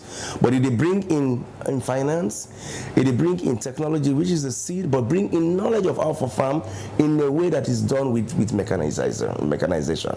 And then you teach young people and say, that's what you for do more. When you do you able to produce, your productivity the high, you yield the high, because you use me technology. In that way, they are the off-take from you. Because we get a bigger farm where I get capital for do this business at scale. So when the farmer is farming, he's farming with that knowledge where they get from them people who don't JV with. That's what we are doing. They learn how to do it in their own plots. In their own plots that will be given to them to scale up this farming. So it will be organized. ABCs will be organized in those areas we are developing. That's how we are doing, and then we make sure they then join for understanding. Bringing back the ABCs, you think it's a very good idea, taking into consideration the ABCs that don't exist today in the Ministry of Agriculture, even before when our government came into power. I use the word ABC. I don't know the structure that was there. ABC is an agribusiness cooperative. We have to be organized. We have to be organized. We just have to organize them properly. And not say these guys are actually properly screened as certified farmers. We will not say that they in a group, they're able to organize themselves, get big plots, they transfer technology knowledge to them for do farming at scale. You have to be organized. So the idea of the ABC is organization, not who was in there, right? It's not in the way I'm looking at it and the way I know we are developing it. In the budget, the Ministry of Agriculture plans to have a very effective database of all farmers clustered across this country. So we know who you are, we can track you and keep records on you, on the resources we are giving to you to participate in this program. And we monitor your performance and over time and make sure, say, at least if there are resources and inputs or incentives that they give to owner or subsidies they give to owner for do the farming with these new structures that they try for attract, you will be a successful person because we will track you in that group. That's what we are doing with this. I call them ABCs because they are big businesses. That's how you're going to do agriculture. Now, is government a business person? The government is not a business person, but government can do business. Government will do business through private entities. There are smart ways of doing this, right? So that's smart ways of doing this. The government itself, its Ministry of Agriculture, will not do the business. But there are entities that must be established. We are structuring our people in the way that they can do business. We rely on them to do business. Now, when government invests, and I want to make this very clear, when the government invests in the land, government invests in irrigation system, government invests in silos maybe, yeah, and build processing and houses. Those are assets that you are invested in. Those assets cannot be given away for free. No, those assets are part of an investment for anybody where they can farm. Government must make sure that it has some resources coming back to it for those investments. That's the only way, and the way they invest in those things, now that's where they go take. If you not take that, you are taking taxpayers' money with inside the capital budget, now they invest there. You have to have a structure to have all money coming back, however small, coming back into the treasury for what? For free that cost. The cost of that investment we don't do for the risky sector. So there's a very deep thing, and our own people who are farmers, these are business people. If the government decides for, say, because the community, most of these people will be farming, are people within those communities, to be very clear. They are farmers in Tawabom, they are farmers in Mambolo. They are already farming, right? They even have access to land, but they are not able to invest in the land in the way for increasing their yield and productivity. We are organizing them. And then we provide input to them so that they have an incentive to provide livelihood for themselves whilst doing this business at scale for increased national production of rice itself, outputs over here. Apart from feed salon to the agricultural sector, a lot of other things they na the plate of government. We involve a lot of money for the implement and for ensure say the citizens they get service delivery at the end of the day. We make one big question where people always on the ask, and they see the Ministry of Finance like when I don't fail for advise government in terms of the kind of thing they wouldn't do. For example, the wage bill. Plenty people see and say strain they come for implement other projects in governance because the wage bill is so exhausted. And you said make and clear in your statements at Parliament last week. As it is already, we know that 6.5 billion euros now the current wage bill, and it is projected that come 2025 now they expect say it will increase to 7.6 billion euros. Now from the horse's mouth from the Ministry of Finance, what do they do for the caution governments for no say the money no better way now the national revenue way already over 45% of that local revenue don't go into the wage bill, but there are other things for the way government will prioritize. What do they do towards this? So thank you very much. We're very conscious of the level of the wage bill, and mid on the talk say the wage bill for be sustainable. Currently, what we don't do a rebasing of the GDP. With the rebasing of the GDP, it brings the wage bill to 3.9% of the GDP. That's a reasonable space to be.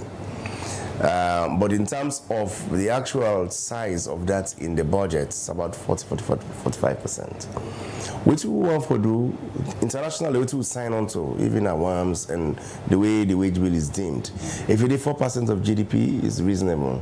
But if they at 35%, if you keep your wage bill at 35% of your revenues that you are collecting, it's currently 45%.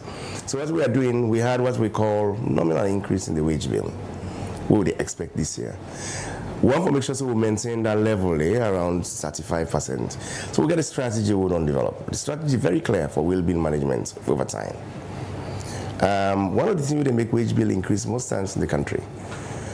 People in between the year, they know the plan, the HR, the human resource, how much they hire, whether they recruit, whether they promote, whether they retire, all those things. It's normally not done in a very consistent way across the board. Second, in between the year, people then can just come from one ministry, department, and agency and ask for salary increase. In the course of the year, after you don't do the budget appropriation. Third, you realize, not only planning, not only knowing who you promote, who retires, and how you increase it, and then people then get media salary increases. You don't get what we call a very consistent, coherent engagement and discussion around this. So you realize that the wage, not only disparity across different sectors or different same level of job being done, but also the numbers don't get to be projected effectively. There are a few sectors where you get the same kind of problem, whether not teaching or health, where sometimes I think it's not very predictable whether the number of people that we get inside. So what we have instituted in the strategy going forward, we will not develop this year. Now, for make sure, say, Ministry of Finance engage across the board during the course of the budget process. We get what we call the HR planning process. There's a whole budget discussion around this, where you do personnel engagement. How many people are you going to hire? How many people are you going to promote? How many people are going to be retired? How many adjustments are you going to do in wages in the course of these years? Early in the year, we don't determine. If you hire, like you find us, we are very clear in the budget around how many people will be employed in military, police, correctional services, health, teachers, across the country. We are very clear. In fact, we put a moratorium on sectors who will not say, have not been very consistent and will not get handled on them. Subvented agencies whose earning levels we believe are elevated and completely not very much aligned with the norm within the system. And then we get the Wages and Compensation Commission, we get the responsibility for do what we call wage rationalization and make sure, say, we get some policy. We're very clear around how to gauge the wage in the country for low you for manage. So you manage the disparity, get if that's the same job you do, and no matter whether you're in which sector you're in, we don't say that this level of salary you forget. So that job is going on. So we put a moratorium on subvented agencies, who we said let them wait until the Wages and Compensation Commission done in job in the next 1 to 2 years. Right, so that's what we have done. But we know that their salaries are really elevated, reasonable, in my view, that they can, the others who we have been, we've did a little bit of salary adjustments, in certain agencies, especially in the public sector. So we, notch small here and there based on prior commitments. Civil services, we notch a little bit for them, 30%. We keep the teachers them who we don't get prior engagement over years. We say we maintain, close them by giving them 50%, 15% across many sectors. And then that we don't get prior engagement with the holiday obligation we did. International, we just maintain for international price differences, inflation. If foreign missions, inflation 5%. Judges that reasonable elevated. We don't see now ambassador in Paris, you get a deputy when a more burden on the wage bill. You don't at any point try to advise His Excellency on that? So we are managing advisory on the economy and the fiscal very effectively. The President and the Chair of the Economic Management Committee. So every economic policy decisions that we take, he's fully aware, fully briefed, and then he's very conscientious about ensuring that he supports macroeconomic stability efforts, whether you fiscal or monetary or the like. And the results are showing. So when it comes to those appointments, I think they are rational. They're justified. Most of the appointments we do, I can explain to you the rationale underpinning the Paris appointment. So the Paris appointment, Sierra Leone, inside EU, we're not very much aligned. The UK is not there. Okay, our historic relationship with the United Kingdom is very known, but UK is not there. In EU, what you have the Germans, you have France, you have other European nations that are in there. We got to get a strategic partner, okay, that is interested in engaging with Sierra Leone and that we can use as a conduit to do what, to anchor our interest in there. That's why we are going there. It's a very strategic decision that has value for the Sierra Leone process within the European community. France is an anchor country. very important internationally, and our presence in France is very important to foster our engagement internationally, but also within EU. And if you don't have a presence there, I think it's not a smart diplomatic engagement. That's the rationale. So it's a very reasoned, very thought through decision, but also I think our president has been having a very solid, robust engagement with France, driven largely by the French government interest in partnering with Sierra Leone. And there's a clear ask and anchor that they would like to have our presence in their country. This is not the first time Sierra Leone used to have a presence in France, right? So strong engagement with France. But I think in terms of having a real embassy there, it's a strategic decision that is taken. Is it timely? I think it is. Of the resources. No, it is timely. For sustainable. It is timely. It's a function of what you get. Most of these things, it's a function of what you get in those diplomatic relations. Value for money. Real value for resources, in my view.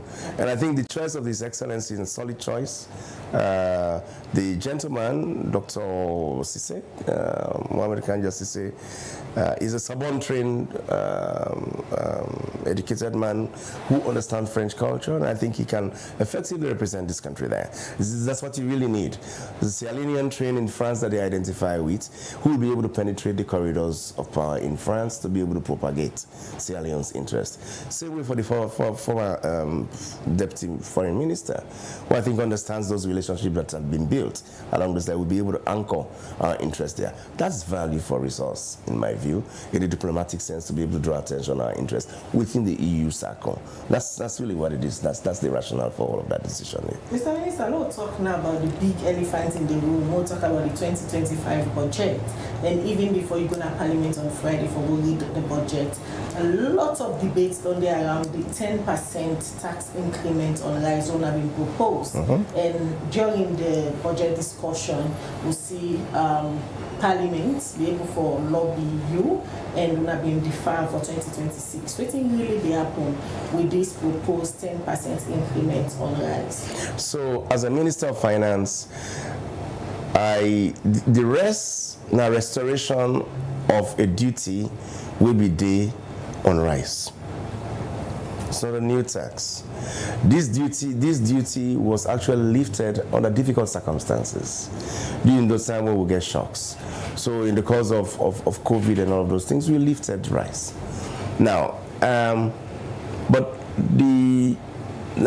then even within the sub-region, every country in the sub-region is actually putting duty on rice importation.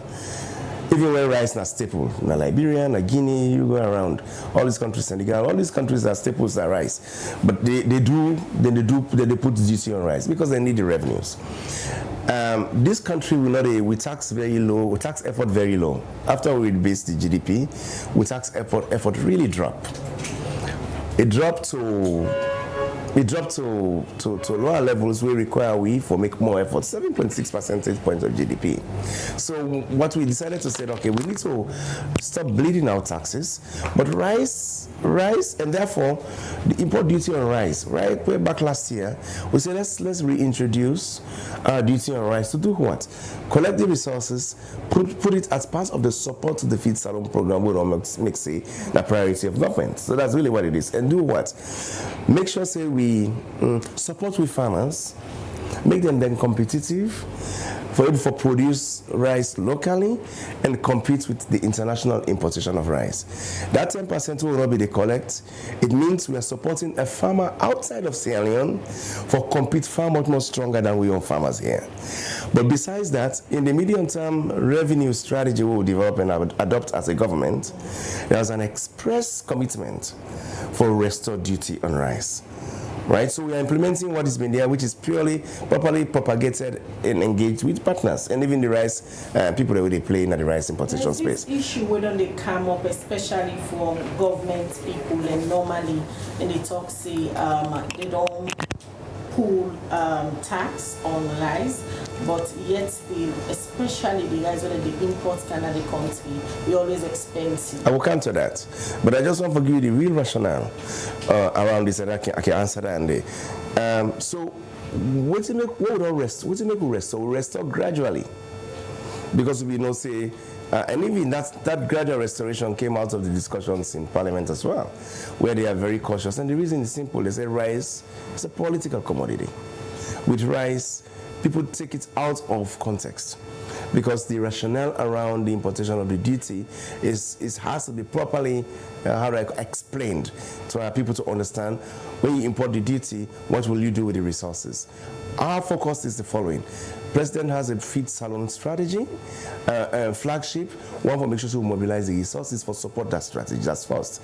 We have to make our farmers competitive with the importation of rice. That's second. Third, it's not only revenue and the like, but make sure we're able to limit the burden of providing foreign exchange for imported rice into Sierra Leone and flood the market. So that's really what it is. Now, the discussion in Parliament was purely a discussion for me, very cautious and consistent with the policy stance of government. Say in 2025, we really not get any intent for imposed taxes on the people. You look the theme of the budget. The theme of the budget is to do what? Is to actually just make sure you improve the well-being and improve the quality of life. We commit to not introduce new taxes. That means we really need for protect the vulnerable people. Now, in the argument they made in Parliament, the rationale that actually motivated is that, okay, if they don't want us to impose taxes, impose or restore fully the duty on rice.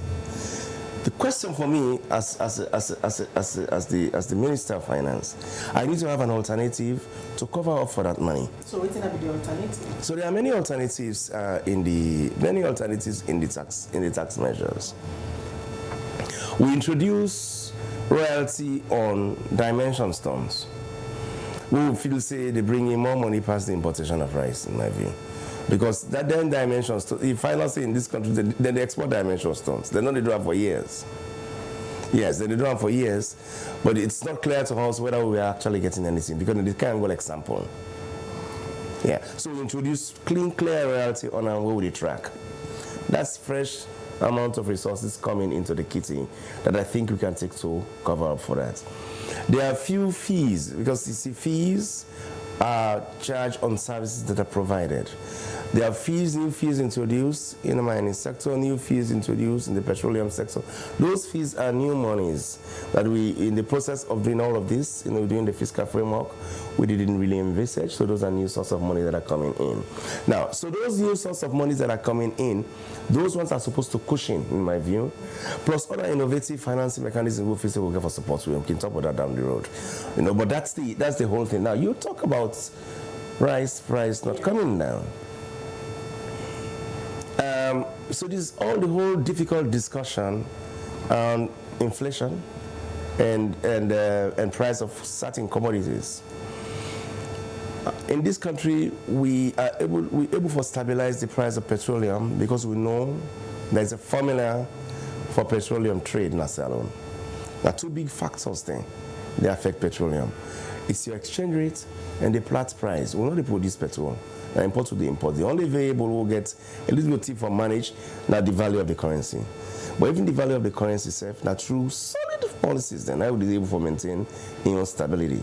We know the controller, we know the regulate, we know the do fixed exchange rates, a flexible exchange rate systems we get. In fact, the exchange rates now they use as we cushion for adjust the economy. So if you get several of your policies then right between Ministry of Finance and Central Bank, the stability of the currency could be maintained, which is what we are assured of because of the measures and predictability and certainty will bring. But for this issue around rice is not properly managed. Even when it's a political commodity, its price level is left. And something where we don't discuss really at the EMT level. So who are responsible for that, Mr. Minister? It's the Ministry of Trade. Okay, so the Ministry of Trade, we done the work on a very structured formula for manage rice price in the country. But it's a very delicate thing to do. You have to do it in a way that you are assured. Two multiple things that they at play. Sierra Leone not begin operating to call a rice buffer or reserve, stock reserve system. If the government institutes a strategic reserve system of rice in the country, is able to manage a very effective regulatory regime around rice price, because rice is a political commodity. We do the same like we're doing for petroleum, where we know there is a measure and a reasonable, because the same thing for rice, there's an international price of rice generally, okay, and then there is exchange rate. Now the two big factors are none in there, plus what we call transportation, freight, and storage. Those are the things that we need to ensure that we have an anchor on. Now, when you don't get that, it's difficult for regulate the price, right? So, not that we want to regulate the price, but you do regulation of the price for make sure, say, the business people who are importing, because a small number of business people they import rice into the country. The business people who are importing rice in the country don't capture the market in the way that they control the price. We will not get no anchor over. So there's a very effective decisions that have to be taken around that discussion there, both with them, but with ourselves, our government and Ministry of Trade, around how we manage rice stock in the country, whilst with the support we on domestic production, and don't, because finding rice complicated. Rice is a good with many varieties. Different people get different tastes, and you then therefore import rice even when you do produce it locally.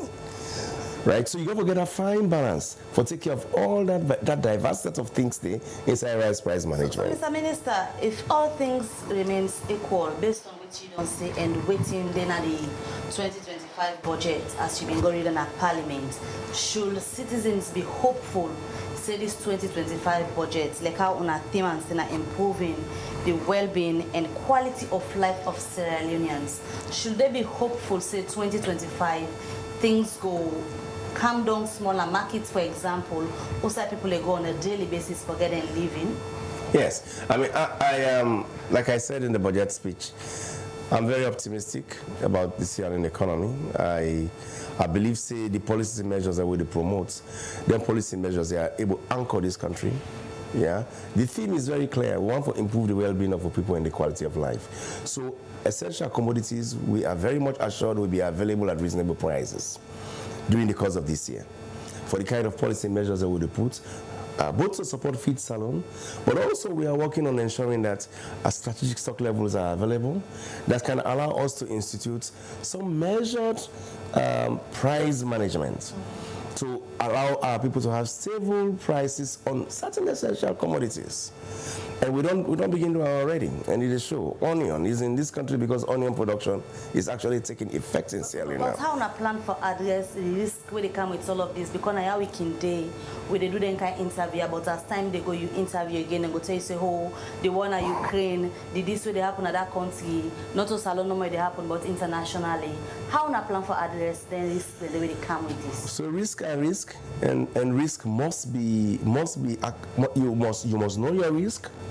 You must be able to assess your risk and ensure that you have measures to mitigate them. And I'm happy for that question. In the budget, we are realistic in some sense about understanding the risk and know the priorities of those risks, whether they are high, low, or medium, risk, or the assessment of the risk. We know the risk then domestically as well. That's why we said on the rice side, I can be very specific. Beyond just the support to feed Sierra Leone, we are going to be doing things that are going to allow rice to be available in country, even from the own government side, and be able to manage the price of rice. So we are doing that. Equally so, with macroeconomic management, we are very robust, solid guys. In terms of macroeconomic management, we give certainty and assurances to the people for able to predict what we try for during the course of the years. Whether tax measures, that we don't tell us so taxes never come over these years, or we stability around currency matters. We make sure we're able to predict to position around exchange rates and even inflation to some extent. Yeah? These are things that are very difficult for manage, but we are aware of the risks, and we're actually trying to ensure that commodities are available at reasonable prices in the course of the year. So, me gets a very positive outlook for Sierra Leone, and I'm not able to touch on all those other things because I believe, say, just the confidence we will get from partners and the stability we will establish around the currency general price level, not to individual commodity price level, the general price level, which is basically broader inflation, we will not say it trend downwards. One particular good inside a market, inside a basket, they go up and down. I don't understand people that say rice still need for come down. Those things you are paying attention to. But with all of that, I am very much optimistic about the outlook for this economy. It's been a resilient economy. We best GDP don't say with that, and we know say with the opportunity where they follow, we will really instill or really try to gain a real transformation of this country. It's at our hand to be able to deliver. Mr. Minister, we can look at the messages that people don't send for you this morning.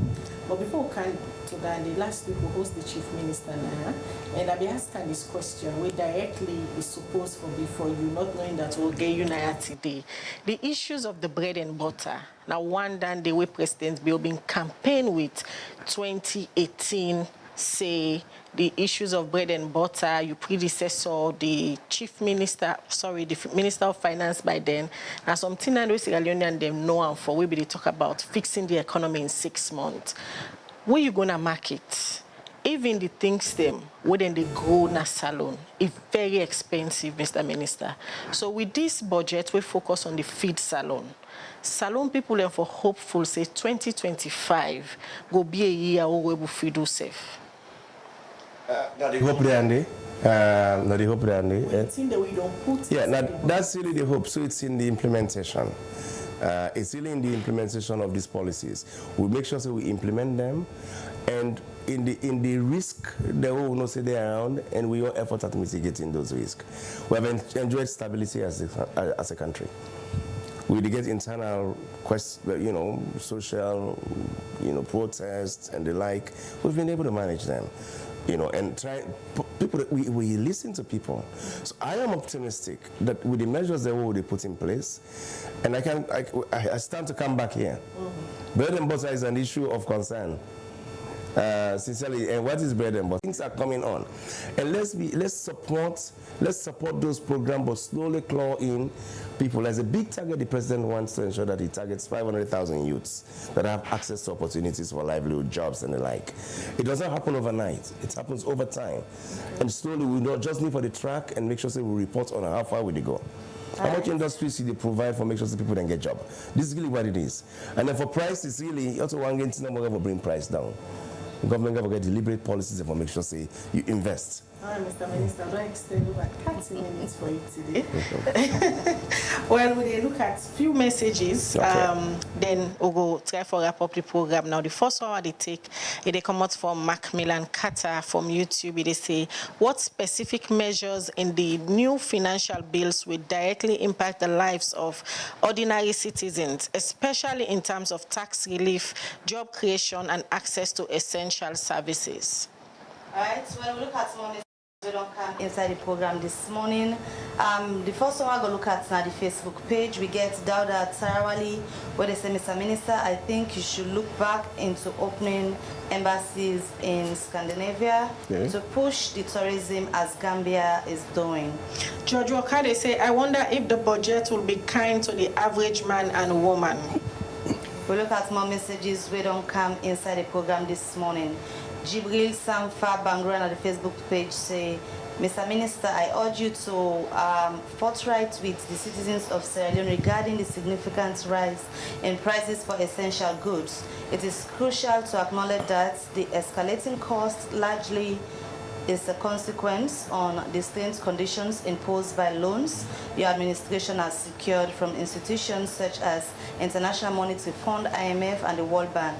These conditionalities, often aimed at fiscal austerity, economic reform, have and directly impacts the affordability of basic necessities for the people of our country. Transparency about these fiscal arrangements is vital in fostering trust and understanding among the population as they navigate these challenges of economic times. Mohamed Bangura, they say, good morning, Liberty TV. Mr. Minister, I understand that the price of essential commodities will be high by next year because of the new Finance Act. Please cut down on the wage bill.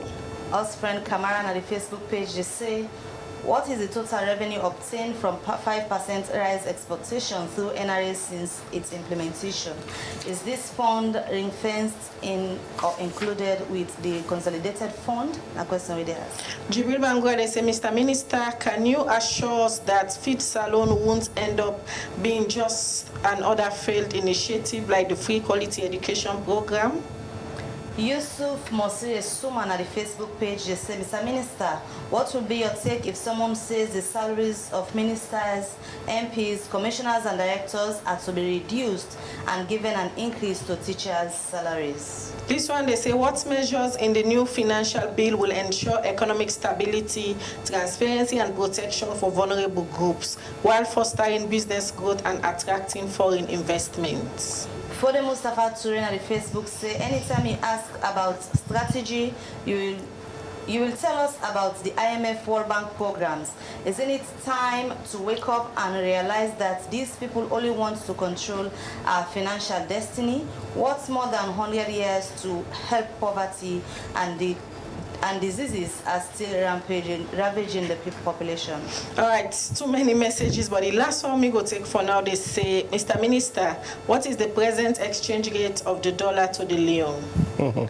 Mohammed Chernoban at the Facebook page say, Mr. Minister, you're a good player. You handle the questions and cool and with accuracy where they deserve. All right, well, from the messages then they will come back to Sheku Ahmed Fantamadi Bangura, the Minister of Finance. We don't take we through some of the things them where it don't do from 2024 budget year, where they done now to waiting them plan for do inside the 2025 budget, where it just go table at Parliament on Friday. Mr. Minister. No, thank you, good questions. So first, I encourage people then for read the budget statement because it published on the website of the Ministry of Finance, and they able to go into the detail. There's only so much we're able to cover in a short, program organized by Liberty. But I want to appreciate Liberty very much. Questions are very focused, and I can respond to them. Let me take IMF, World Bank, and loan and this that. The IMF and the World Bank now grants that they give me. Most of the World Bank money then we will get right now na grants because of we status with them. So I just want to make that very clear to the public. Most of the program we have $1 billion investment from the World Bank in the Sierra Leone economy in different sectors, and they give you direct support to the budget as pure grants, but also investments in many sectors. Whether they work a fine boss here we come, $50 million grant is given to them, and it's hiring young women and men when are the private managers them of the boss. Sincerely, that's how it is. It's grant that came, but private sector is managing it and making a living that can be sustained for our people. So they are doing it. They are doing it in technology. They are doing it in power. They are doing it in agriculture. Most of the agricultural intervention, over $130 million US grants money they come from the World Bank for support many things. They're funding bridges, 8 bridges they're going to fund to connect markets, farmers to market in this country in very, very, very serious areas and way that very people never use for cross. So those are support that we must actually anchor, and we are anchoring them. The IMF is an international institution where it gets responsibility for ensure that they advise countries on how to manage their economies. Then they give you debt. Yes, but sincerely the debt then softer. Right? Then they come, but then they come with conditions. But there's most of these conditions where they come with now advice on how to manage the economy and take difficult decisions for put things intact. Once you get an anchor, it open opportunity for other people that put it on the table. But again, the advice they create space for we as a country, for manage we own books them very well and create the space for we to invest on the thing that we want to invest. So I just want to anchor them, not only dictate to me. Now, how are we thinking? Because the person asked, what's make another defend on our own program, for be transparent with them. We are thinking deeply, and I'm not able to talk, but I put inside the budget stage. There are deep, innovative financing approaches by the government. Honor President Marabio, the mining sector is an area he is looking keenly as using to transform this country. He actually introduced the mining corporation and the project company at the Mineral Wealth Fund. It actually allot a mining concession when at Onkolili North to the government of Sierra Leone. For let them do and for let make sure that we use them commercially and do the create business for ourselves. That way they were able to mobilize the needed resources for investing the things that we want to invest in. We know what's in that space there. We don't begin engage with partners. Those are the innovative ways we are doing. But there are many other innovative ways where we already don't spend out inside the budget. But because this is an appropriation budget, now you don't tax money where you get immediately, that then for you to go seek approval in the parliament for them to give the power for spend. But all the other innovative things, when you don't count them begin yield fruit, we they account for the inside the budget. These are plans. So when they begin materialize, we can. That's on one. Second, I take the advice for those Scandinavia. When we tourism pick up properly, we will not pick up properly yet. I know that there's a strategy for tourism where Madam Nabila Tunis don't develop on the tourism sector. We hold a lot of promise on tourism potential in Sierra Leone. I'm telling you. Once that is done, I think part of the marketing on Sierra Leone, there will be an opportunity to reach out and the justification for that. Do you need to go and open an embassy there? I don't know. Do you need to reach out for them to come and appreciate the opportunity for tourism here? Maybe. So this is something that we have to really look at, within the plus and minuses of actually opening embassies at different places there. Now, in the budget, we are very extensive about opportunities for women and youths. Very, very extensive. Whether or not in the health, we get what they call free quality health. We begin doing the previous government. We not only maintain them, we effectively fund them. They reach out to vulnerable women and pregnant women, and then they get access to essential medical services during difficult circumstances, or even when they need them the most. Those are maintained. But beyond that, all the education program purely is to help vulnerable people and poor people. All, whether not for school fees subsidies, exam fees, whether not for feed picking in a school, or getting transport for going to school, all that these are like touching really those who cannot afford for themselves. I mean, Waka fine boss, you say what you may, I think it's changing the face of how people move in publicly in the sector without even suffocating the individual way getting private motor for run poda.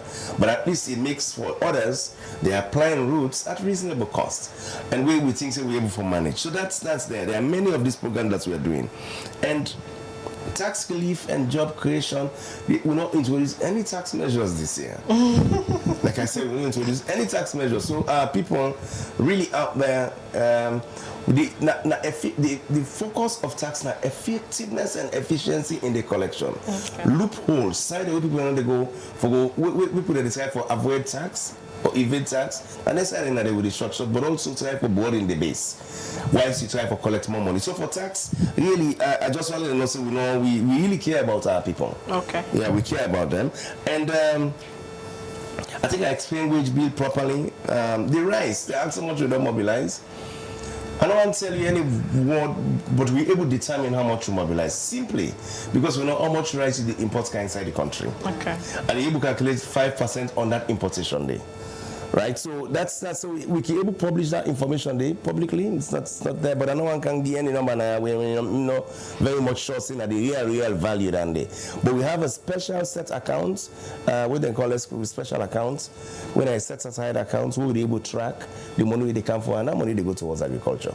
That's how it is. We don't do it from the beginning of this year. We don't collect the money, so it's there. But I will not pronounce the real value because it's not off my head. On I don't know other things here that they talk about, free quality education and rise. The plus and minus. No, we let the program they actually mature, right? So, but we want our support. We want real support as citizens. All of us. I think we have very solid prospects. The image of this country has actually improved internationally.